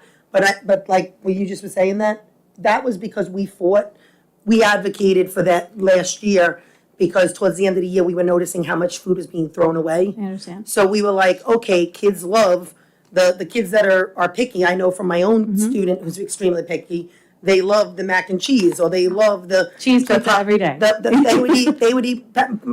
My son would eat mac and cheese every day if it was there. Sure. But it's popcorn chicken every day, and there's a lot of kids you see will go up for the popcorn chicken. You know, so we had asked if we could do that, so that for students that were throwing away their food, and they complied. So if they had the capability to be able to produce that variety previously, we would do nothing to take that away. What I will say from Aramark and what we represent as an organization, as a company, is the ability to power the potential of the students in the environments in which we serve. And so to do so effectively, we want to offer a variety of different foods so that there is something for everyone and that so everyone feels represented, right? So that's important. Right, so you had said earlier that if we amended the contract and added that we wanted certain products or dailies or things like that, that the price could go up? So there may be cost implication if there's things that you're looking for that are not included in the specifications of the bid currently, right? That's not to say that there will be. It would actually depend on volume and participation and a lot of other factors.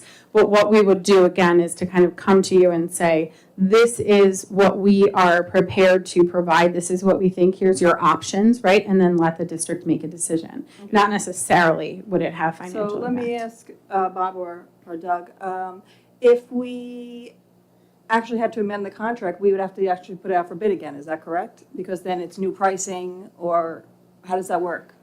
Just so I have an understanding. So I can answer that one. So if there are items not included in the bid specifications, the state would allow you to make arrangements to bill outside of the contract. So that is anything. That could be something like, the district currently requires a food service director that is employed by the management company. If we found later down the road that it made sense for another auxiliary position to be added to be able to better support the district staff, and that is not included in the specifications, that could be billed outside of the contract. So anything that's not considered material, right? So it's total contract bid price and the price of what you're looking for to be added. If it's small enough, right, to not be considered material, it can be billed outside of the contract. Yeah. Does anybody else have any questions on consent agenda? We look forward to working with you. Well, thank you. I really look forward to being here. I've been looking at this school district for over a decade and actually toured 5 years ago, and I was the potential candidate for food service director, and I was very excited. Unfortunately, Aramark was not the lowest bidder at that time. We were very happy to be lowest bidder at this go around, and our bid prices were so close that, obviously with the management company who had been in here previously, if we were that close to their bid price number, I think we got it right. We expect that we will be absolutely responsible and able to meet and address any of the issues that you might have. Thank you so much. Thank you for the opportunity. Yes, I have a few questions about the district-wide safety plan. And I know that this could have been talked about the last meeting, but I honestly hadn't gotten, Sorry, what number is that, Joy? It's number 7, the district-wide safety plan. I don't know if Don would be able to answer these questions. And my first one, let me get this up here, and it's on page 9, and I'd like to know why ruler is still listed there, because we did move to easel. So I'm not really sure why that's on there. It's actually also on page 10. So I'm trying to figure out why that's not updated on it. It's on the district-wide safety plan, and it talks about, I'll go back into the actual plan itself. I have my questions over here. And it talks about, I know one part about the social emotional learning piece. Into it. Page 9, okay. Okay, a part under anger management, violence prevention, and social skills programs, and it says the training has been supplemented with training in ruler techniques to enhance emotional self-regulation. So I'm not sure, really why that's there since we moved away from it. A lot of those pieces, when you talk about violence prevention, those are actually state mandated. If you look, there actually is a checklist where the district must have a violence prevention program. So that's not a choice that a district may have to have those in place. So there's a whole thing that can get changed, those mandates. Yeah, it's actually not that I'm questioning. I'm questioning that it's ruler techniques since we moved away from ruler as a district and we developed our own social emotional learning. So Yeah, I know what you're referring to, You know- Jackie. you know what I- Yeah, 'cause yeah. I met with Joanne Pisani as part of my own induction into the district. And I'm familiar with that phraseology of the transition from, falls under the state mandate from ruler to easel. So it's really a swap out of terms, but I understand where you're coming from. So in terms of protocol, for approving it tonight, if that was the only thing of substance, could the board approve it with that final edit? Okay. Okay. Thank you. My other thing is actually really just, honestly, it's just typos. But it's in that same paragraph, it says, training will expand during the 2022-23 school year. So is that just something else that, it's just literally a typo that I noticed on there? It's found there, and also the year's wrong on another page. Page 13, there's another spot where it doesn't have the upcoming school year on it. I think that would fall under the same, good catch. Yeah, the same thing, Good catch. just something that I know, I think that would fall under the same category of just amending double those checking things. that the reference is intended for we're now in it, the 23-24 school year. So it can be gone through one more time. We could swap out the ruler easel, and we could also just double check a couple points of reference on making sure 22-23 is 23-24.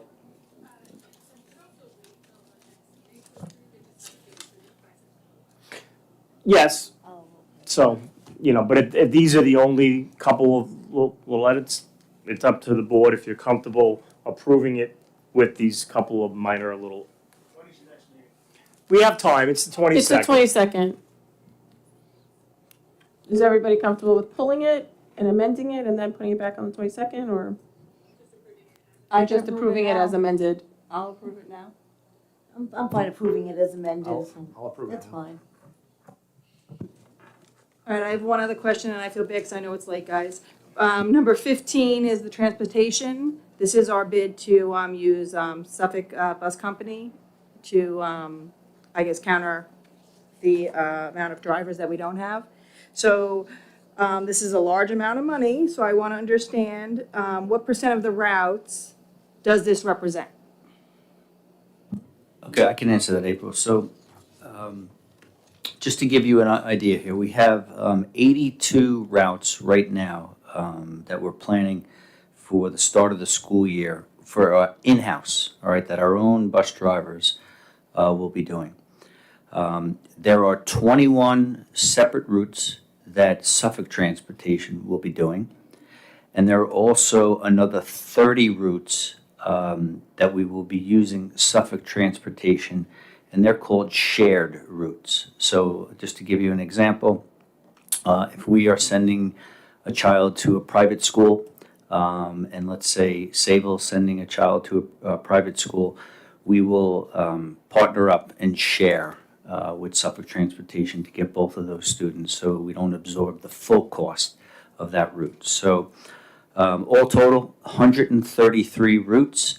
If you add the 21 that Suffolk will be doing alone, and then the 30 that Suffolk will be sharing, it comes out to 38% of the routes will be done by Suffolk, and 62% will be done by us.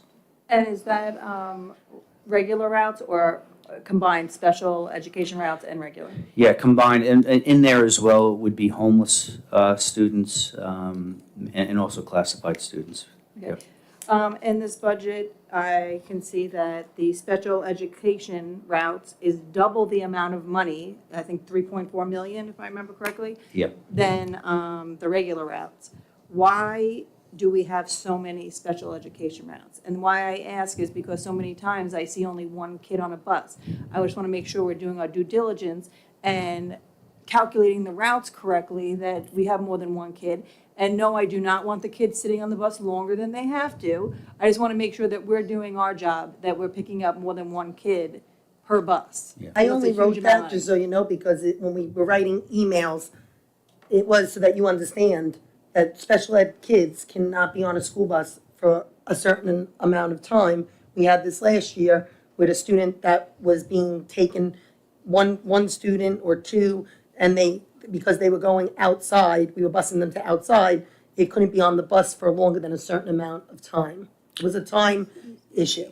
Yeah. But if you can go back to why the double the amount and about the routes. Sure. So number one, I just want to assure you, our transportation department and the staff down there do an incredible job of trying to minimize the number of routes. If there's any way that they can combine routes, gen ed or special ed routes, they certainly will do their best to do so. And I don't want to get into too much of the intricacies with special education and individual students, their IEPs that might specify specific transportation requirements. But I can give you an example. So we have a bus that goes to the Tecumseh School in Sachem. That school bus has 4 aides on that bus, and that's really according to the IEPs of the students who are on that bus. So the cost just for those 4 aides that have to be on that bus, in addition to the bus driver, in addition to the fact that it's a smaller handicapped van, really attributes, just as an example, to the increased cost versus, say, a large school bus that might not have any aides on there. And we're running those buses all over. And to give you an example here, so special needs schools, on a daily basis, we send school buses to 26 different schools, just for special education. We have students who also go to private schools. We have 15 of those schools. And then, unfortunately, we have 45 homeless students, all the way from Williston Park out to Ridge and Mastic, that we're responsible for picking up as well. So I just want to give you an idea all around. But from a cost perspective, it's really the additional services and the number of buses that have to be provided really to comply with the IEPs. Thank you very much. I have a question on the EPA Clean School Bus Grants. The EPA anticipates awarding grants to 25 to 50 applicants. What are the chances of our district, if we didn't already get awarded it, being awarded a grant? What will be the total cost of conversion from gas to diesel to electric? And will this cover the cost for charging stations? Has anyone done the research on battery time and battery life? How many miles per charge? What will it cost to replace these batteries? Again, you don't have to answer them right now. These are questions that I want to see in the future, to give transparency to the district. And we already know in advance that the conversion is going to be a nightmare. It's going to be an super expensive amount of money, hoping that we can do something. But, we want to keep our transportation. In doing so, we need to accept the cost is what it is. And thankfully, ConnectQuad has such an amazing transportation and amazing special education program, and the two work very well together. That's why a lot of people come here for our special education program. Yeah, I would just say, as we gather more information, we're still in the infant stages right now with learning and getting information about the electric bus program. I think this resolution that's on there for us to participate in the second round of the EPA grant funding is a good opportunity. It's not a guarantee. It doesn't cost us any money to apply or be part of the program.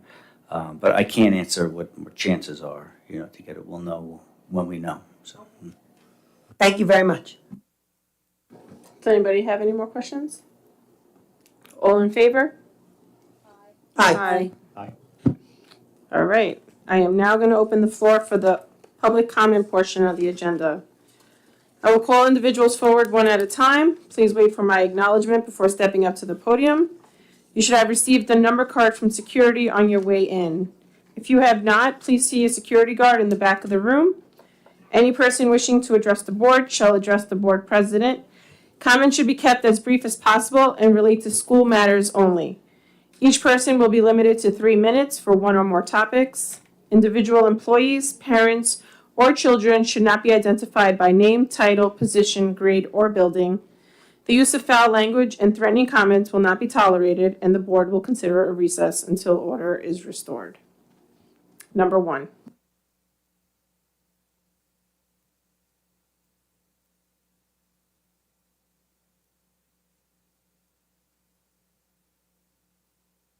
Step into the mic so people at home, thank you.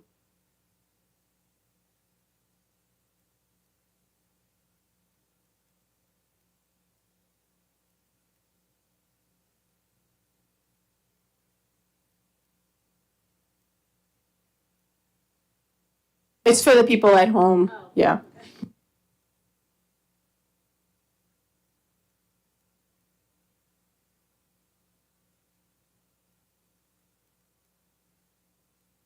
Sorry, technical difficulties.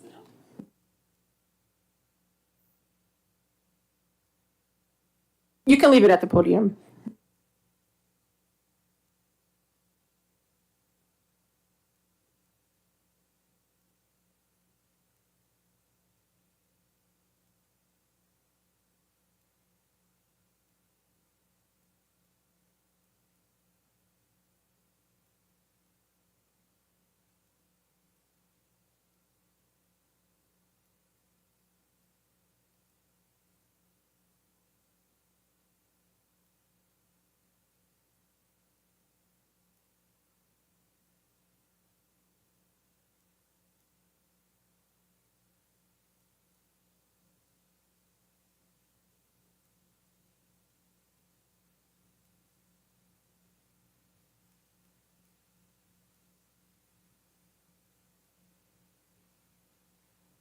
All right, you can go.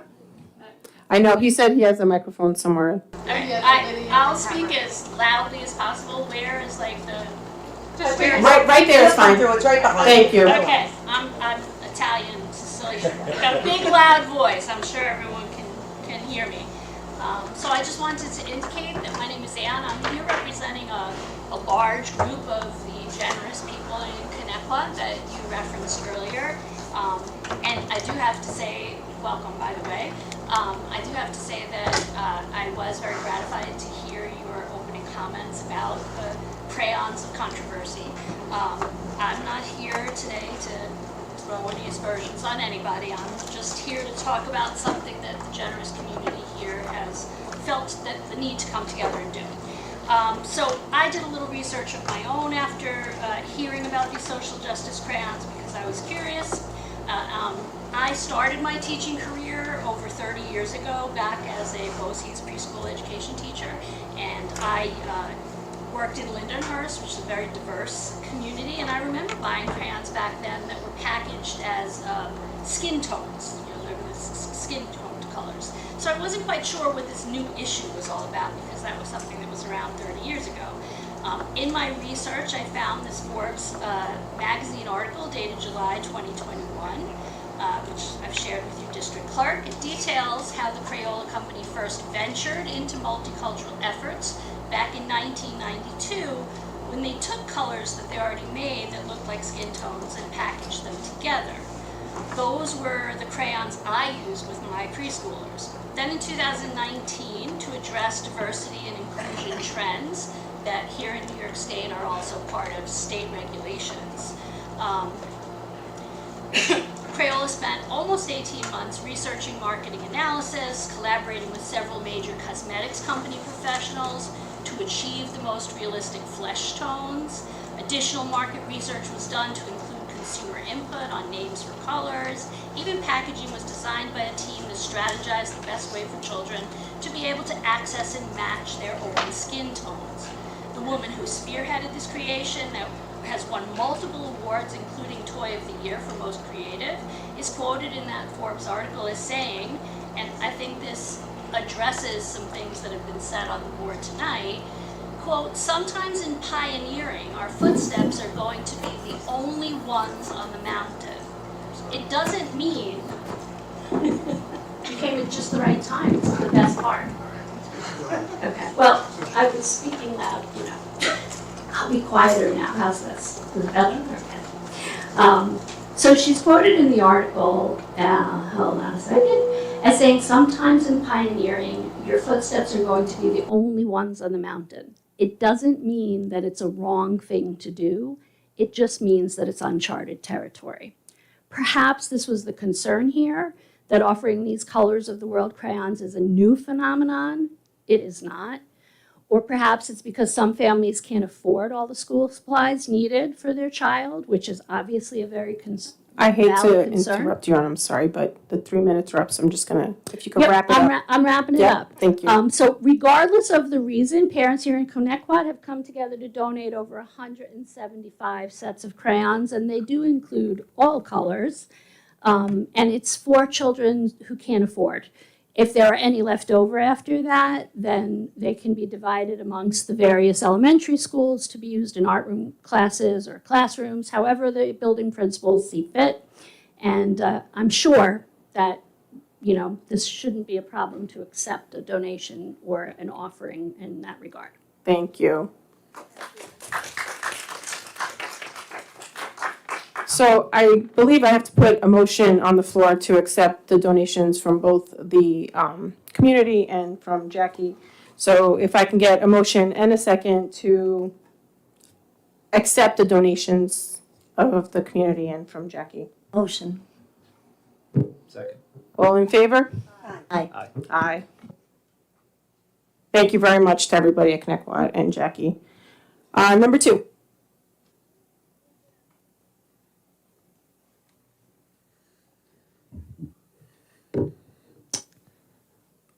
Okay. This school district has been through a lot, and not much of it has been good for as long as I've been speaking here. I started speaking out at these meetings in defense of the progressive pride flag, a topic I hope has not been forgotten.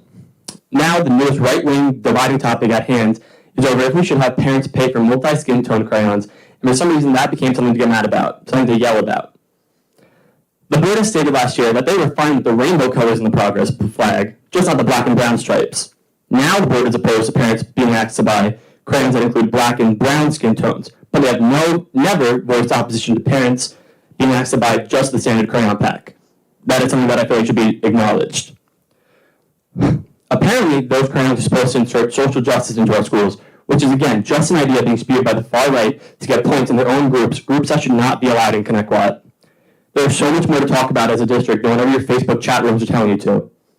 Even now, dancing around the idea of having our school not allow trans kids to play sports with the gender they identify as is sickening. I'm disgusted that this topic is brought up, especially considering this district's actions against the LGBTQ community in the past year in a sports show.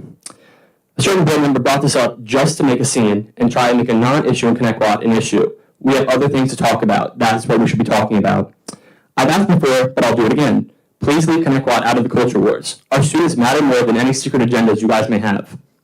I'm so proud of local advocates that came forward to get the colors of the road crayon pack easily available for our district, and I'm excited for those to be implemented. I hope that because these crayons are being supplied from outside groups, these crayons should never be mentioned by the board ever again unless it is in favor of them. There are 2 radical board members who seem to think it's them against the world. Please realize I come to these meetings to advocate for the students. No one is here to watch your show. Please, while you sit there, remember that and stop talking for a little while. I am tired of the hypocrisy of the former board president, and please understand you are the former board president. Okay. Please give him the respect. Law. Sorry, I'm allowed to laugh. Please. Anyway, I'm hopeful that this district will be better than it was when I was in it, thanks to the new president who I hope gets the respect she deserves. Oh, got a laugher. Anyways, bye Connecticut. Thank you. Number 3.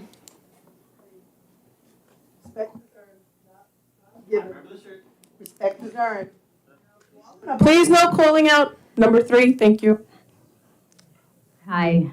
I just wanted to, actually, I wasn't even going to, but I really like the AED idea. And there is actually, we were talking a lot about bills. If you want to write it down, it's S4100 is actually a bill that's going around to require AED equipment at high school and middle school sporting events, like legally. So it's like that. I'm all for it. I think it's so important. I think it's forgotten about, and like that's something we can advocate for as a community to our legislators. I was having a hard time. I was trying to look, because I do try to keep up with this kind of stuff, because I know the like a lot of bills do get snuck in, right? Like that a lot of us don't know, because like who the hell is like reading about bills all day? The only one I could find was one actually that passed the House, which is the Protection of Women and Girls in Sports Act, which is the complete opposite of what we were talking about. I could not find anything. So like when you guys get that information, can it be made public? Because I'm interested to read like what the plan is for that. When I just looked it up sitting here, that's the bill.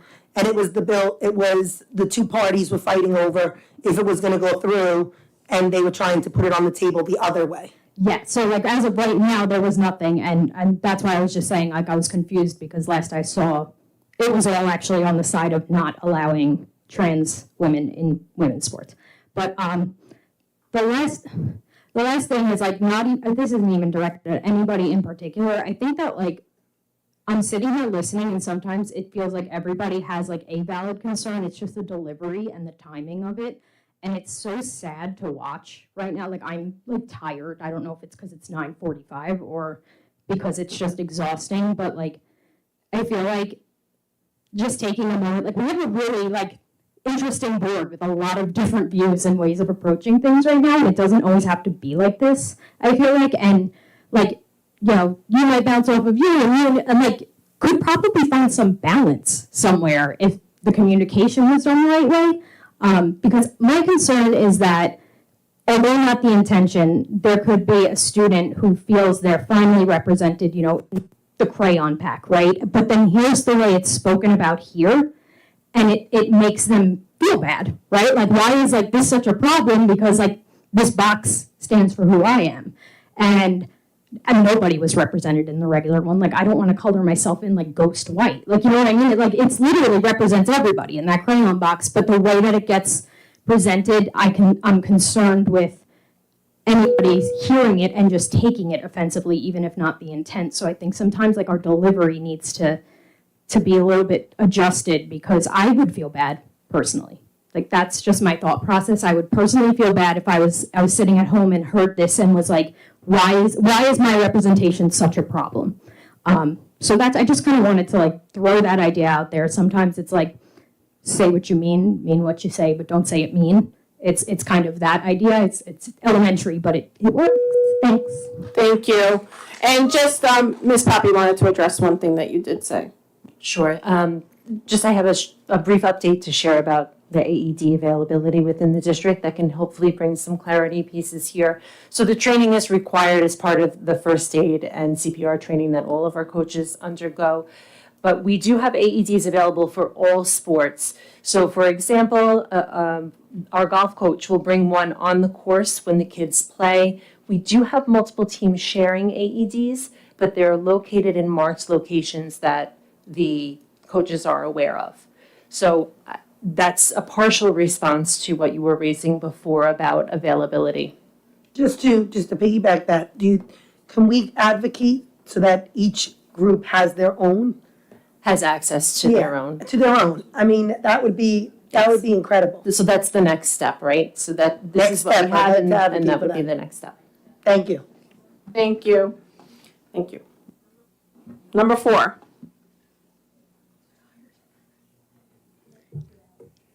Hi, thank you. My name is Kim Thompson. I'm a resident of the Sachem School District, so just in full disclosure of that.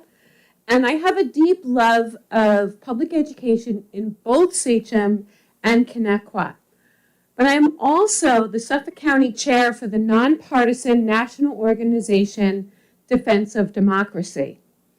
In Defense of Democracy, we advocate for legislators, educators, and administrators who will work to maintain communities as well as a public education system that supports and enhances our shared experiences regardless of religious beliefs, cultural background, gender identity, or sexual orientation. Board members and members of the community can find out more and get more involved at defenseofdemocracy.org. When children feel loved and valued for who they are, and when they feel that their perspectives and feelings are respected, they tend to behave and perform better. When they see the color of their skin represented by a crayon, their self-esteem skyrockets. Nearly 30% of Connecticut's children are people of color. I might be a little bit off on that, but that's the figure I got. Nearly 30% of Connecticut's children are not represented in a standard box of crayons. When adults, individually or as members of groups or organizations, publicly declare that certain colors of crayons are problematic, the students whose skin is reflected in those crayons feel less than, insecure, and they shrink instead of flourish. Now keep in mind, the crayons in questions were never a requirement. They were always an optional purchase. And contrary to what was said at last month's meeting, The kindergarten school supply list was publicly accessible to everyone, found on the Connect website. This Sachem resident found it with no problem. As to pushing an agenda, it seems to me that an accurate reflection of student demographics is a necessary part of any kindergarten curriculum. Words such as defender or advocate or ally are used to describe someone who stands up to bullies. As a concerned neighbor, I hope that the Board of Education will embody these qualities rather than the opposite as we approach the new school year. And as I conclude, I would really like to express my gratitude for all boards of education, for this Board of Education, for allowing me to speak and for the work that you do. Thank you. Thank you so much. Number 5. Oh, Yeah, so at the last meeting, the issue that was discussed was what we're asking parents to spend their money on the supply list.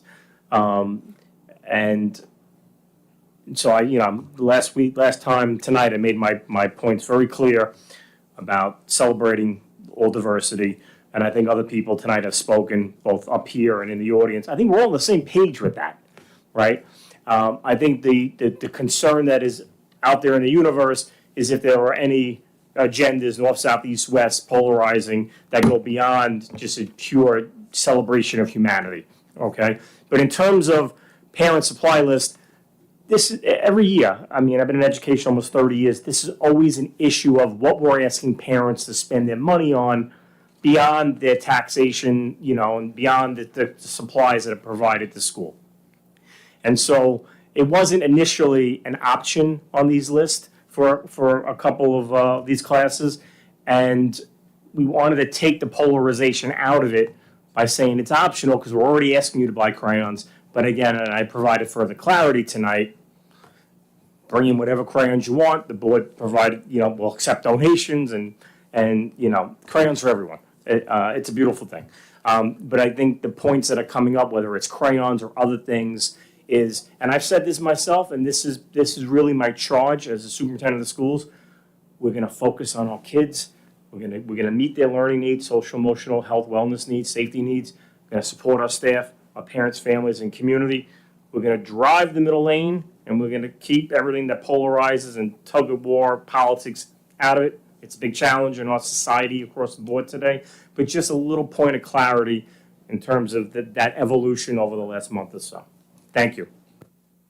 thank you. Number 5?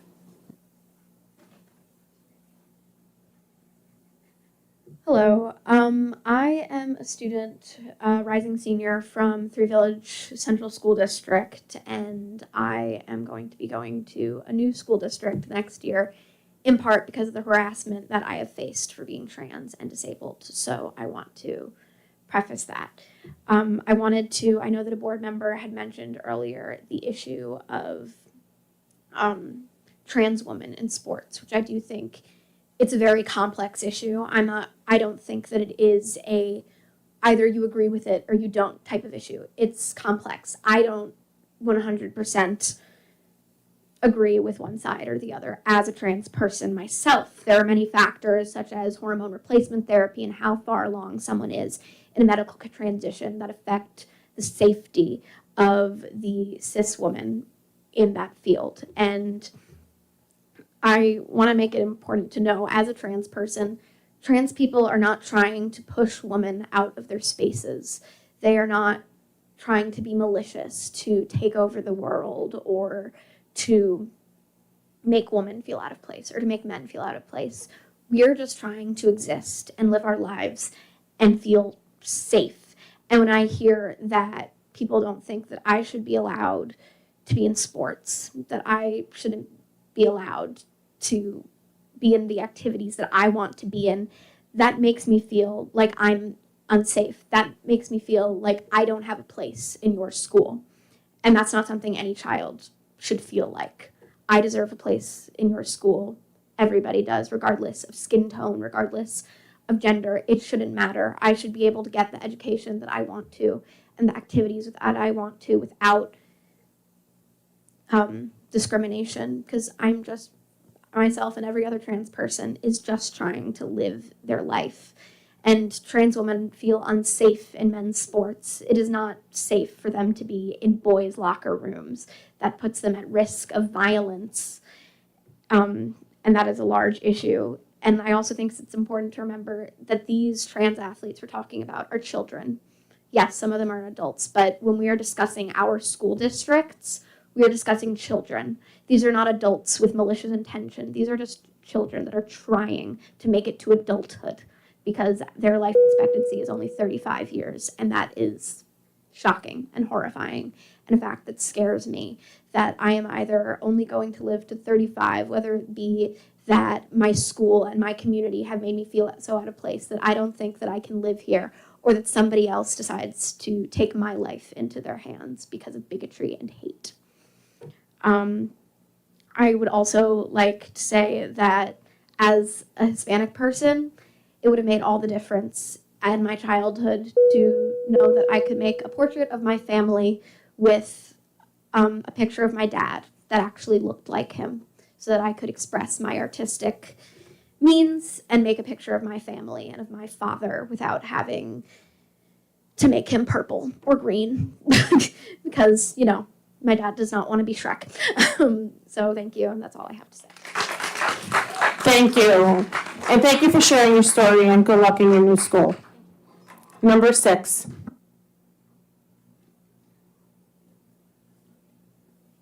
Number 6? 7. Numbers. Hello again. Marisol, awesome. Keep it up. Girl power. You got it. Dr. C, welcome to the show. Hope you're enjoying it. Couple of things. Yes, Jackie, we do need tutoring. As a parent, I do pay for extra tutoring. It's what my child needs. It's what my child deserves. It's what I do to make her succeed. So that would be wonderful if we had additional tutoring for the kids. Something that hasn't been discussed that I'd like to ask is about the fields and spraying. So my daughter spent a lot of time on the fields this summer doing extracurricular activities. And I don't know if there is just a bad summer with mosquitoes, but I have picked her up several times with bites from her ankles up to her shorts. I did inquire with Building and Grounds about spraying, and yes, we have chemical constraints, I understand that, but I'm just wondering if there's something that could be done to kind of assist in the minimizing the problems that we're having with mosquitoes. I know they spray in Islip. I know we don't spray with the school because of the kids and the chemical issues, so just a concern that I have. My other question is back to the crayons is, so as of now, teachers cannot ask specifically for multicultural crayons. Is that correct? That's not true. It's optional. It's So optional. they can put it on their list. Supply list went out, and it appeared on 2 supply lists, and we made it optional. Again, from my perspective, this really centered on what we're asking parents to spend their money on, but obviously there No, I'm not saying they have to do it, there's gonna be a Right. consequence, but No, what I'm saying and is, so the solution is, we're gonna have plenty of crayons available. Now we really have a ton of crayons available, on top of that. You know, we really don't want this to be a defining, topic. I understand. It shouldn't be. I understand the concerns of the polarization. I don't want any of that. I want my children to be celebrated and for them to have, you know, that ability for expression and identity. Absolutely. No question. I But- have never had a so, situation you in know. 15 years in the district Yeah. where my kids didn't have the crayons or the supplies that they needed. Yeah. But I would hate, as an educator, to be told what I can ask my students to supply, with the understanding that they might come in with notebooks, they might not. They might come in with crayons, they might not. You know, They listen, might- and this goes back to, and again, I'm in the field almost 30 years. To what extent? You know, I mean, yes, you could have some individualization in the classroom and in a grade, but if one grade is asking for $500 worth of supplies for parents and another one is asking for $5, you know, you do look to strike some kind of a balance. you know, we have a pretty good school budget, a lot of support from the community for our budget. Certainly you go through crayons like Tic Tacs Absolutely. or something, and so. Well, even on you the know, optional list, I yeah. know there's always, can you Right. send in paper towels? Can you send in Ziploc bags? Can Right, you and send in tissues and multicultural? things like A parent that. doesn't have to for whatever reason. They might not want to for political reasons. They might not want to for financial reasons. Not my business. I just know as an educator within the district that they've always provided with my kids whatever they've needed. So I'm just asking if they are limited in whether or not they can ask for that specific supply. They're not limited. Perfect. Thank you for the answer. My last comment had to do with back to the tutoring. I just want to make you aware that sometimes parents not only send their kids for extra help because they're deficient, but they want to enrich them. So please be mindful when you're offering that extra help that it's not enriching, but giving them the basic skills that they need. Because I know it's happening now in, say, like Regents Review, where kids are going, not because they failed the Regent, but because they want a better score. So the kids that are there to pass a Regent are kind of getting overlooked because they're moving at a pace that's not, you know, really what they need, but enriching those that have already passed. That's it. Thank you. I just want to follow up with you just for a minute on that. That's why at one of the previous board meetings, I had said, like, we even have, and I used AP students as an example. I know plenty of AP students who have hundreds on their grades, but still want to go to tutoring. I see them at the library. And I asked them, I said, oh, this is not, they said, nope, I got a 98 on a test, I need to. Well, they shouldn't be denied that's- either. And it's No. hard to kind of say, okay, are you passing? or Yeah, you're not some, passing? some of these kids, though, some of these kids are so self-driven and motivated, God bless them. But I just think it would be nice if we could help the kids who are struggling and those who want the extra help, if we can. We were given this extra money, like last year, to help with the loss of learning. Why not spread it a little bit if we can? 100%. Thank you so much. Can I just ask a question? You know, I hear bugs and, well. you know, I was get to know actually going to people ask if I Mr. do. Allen to address that, if you Yeah. could. Not to put you on the spot, but I'm gonna. You know how much I hate bugs. Yeah. And we have asked for the bees and the mosquitoes and the ticks. In a public school setting. I'm not long enough. Okay. So there are substantial restrictions in a public school setting. When you look at the school districts across the state, they look at what they call an integrated pest management system. Anything that is designed to restrict pests or restrict something such as even poison ivy, anything invasive at all, falls under those categories of pest management and the application of pesticides. We don't have any pesticide applicators within the school district, so we are extremely limited to, and we can only go through an outside third-party source to do that work. They will not do that work in a school district. We've asked for multiple approaches. We've had multiple occasions over the past several years from things as obscure as solitary bees. I don't know if anybody's familiar with those conversations we've had regarding solitary bees. They don't sting, they live in the ground, and they come in the form of thousands of them at a time. They crop up in the middle of the school year, and they create all sorts of havoc. How do you turn around and not try to address them at the same time as you have yellow jackets or wasps or hornets and everything else? We've tried everything under the sun, from flooding them, which you don't need a pesticide license for, from scraping the soil and replacing the soil. They come back overnight.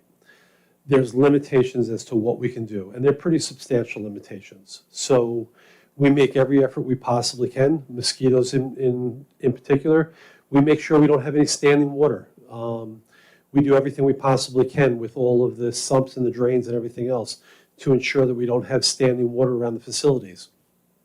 It's kind of hard to protect school grounds when we have most of these pests that are flying in from the community and the neighborhood. Not because of any other reason, but that's just the nature of the challenge that we're up against. We do best practice whenever we possibly can, but at this point, we haven't been able to find any approaches that we can do in a public school setting. There's no flexibility with, I mean, because you have children that are severely allergic, EpiPens. I mean, what about their safety? Right, but These we are- have to they come don't up with offer flex- specifics. I mean, I can appreciate what you're saying, but when there's no treatment that I know of, let's use bees as a perfect example. There's no treatment that specifies a particular type of bee. And honeybees are more protected than any of us in this room. So I can appreciate somebody's concerns with allergies. I absolutely can. We do everything we possibly can. We try to empty the trash pails much more frequently. We do take a little bit more proactive approach when it's appropriate. But there's not a pesticide company in the world that's going to spray for stinging insects and everything else. That said, when we see them in the buildings, when we have them in a courtyard, when we have them coming through the soffits and they come into a classroom, and we see them inside the buildings, we absolutely treat for them, and we treat for them immediately. But when it comes to the outside and the grounds, we have a much more difficult time pinpointing an approach that's going to be accepted. Yeah. And I mean, any individual situation, we're constantly on the phone with the integrated pest management to see if there's been any change in regulations, any change in products, any approaches that have been allowed elsewhere that we can incorporate. But to date, there really hasn't been any substantial changes in that venue. Thank you. Sure. Sorry for putting you on the spot. Number 8.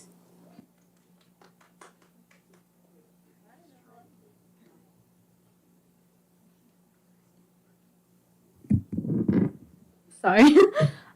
So I just want to point out a little bit of a hypocrisy that I heard today. Nothing long, I'm probably going to keep this really short, but I heard one board member say that these crayons are socio-political, and then I heard one say we love inclusivity. So I don't understand how it's like, see, I'm trying to word this the right way, but I feel like you guys are making this political. I mean, I really can't even just, like, this has not been an issue for anyone else but the Board of Ed. Like, I don't even know. But I did also want to point out that this board was kind of a laughingstock today. Since when is whipping out coloring books in the middle of a public meeting appropriate? It's just embarrassing. Kind of going back to crayons, we were talking about teachers using their own budgets to buy these for their classrooms, but they have plenty of other stuff they have to get for their class to keep it functioning. I don't think this has to be something the teachers have to pay, and I know we have these, but how long do these crayons, are these going to last? Like, I just don't think that teachers should be responsible. If we're going to do it, like you said, we should have the board provide it for everyone, so it's kind of just, like, not anyone's problem. I would also just love to publicly share my support for Marisol. She has been an amazing board president thus far, and I do believe that the unprofessionalism of certain board members bringing up private phone calls and off-the-record conversations is highly, highly inappropriate. It's a joke. I'd like to see the adults elected to lead us with a level of maturity that reflects the positions they're in. I know I'm just a 17-year-old who just graduated, whose words don't mean much, but I would like to see Connecticut have the leadership that it deserves, and I don't think we should be arguing about crayons anymore. Thank you. Thank you. And just to reiterate, Dr. Centimore, the district was going to be providing crayons to all the schools. So they're not going to be coming out of the teachers' pockets. The district is going to be. I think that people are failing to understand that they were only in one school on one list, and that's what the issue originally was.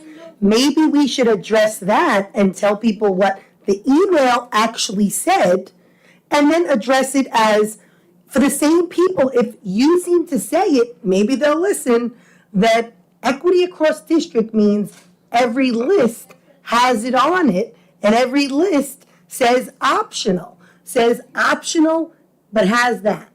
That's what it should be. Not that it's only on one list in one school and one list in another school. When we have several elementary schools, So maybe when we talk about equity, inclusivity, and diversity, we should really address that because that's the real issue. But it's just not a fan base for me. So maybe if you say it, because you really should, because it was in the email and it was said, maybe you guys could address this. That's what it is. I was actually trying to say that.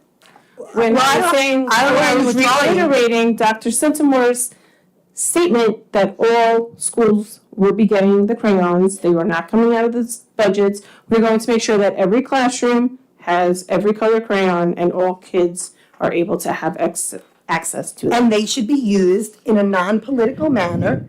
And that's what he said. And Yes. it should also be. So does anybody, and it should also number be 9 went home, so does something anybody that else we have any all other have numbers? in every classroom. That's it, right? All right, can I get a motion and a second to adjourn the business meeting? Motion. Second. All in favor? Aye. Thank you and good night, everyone.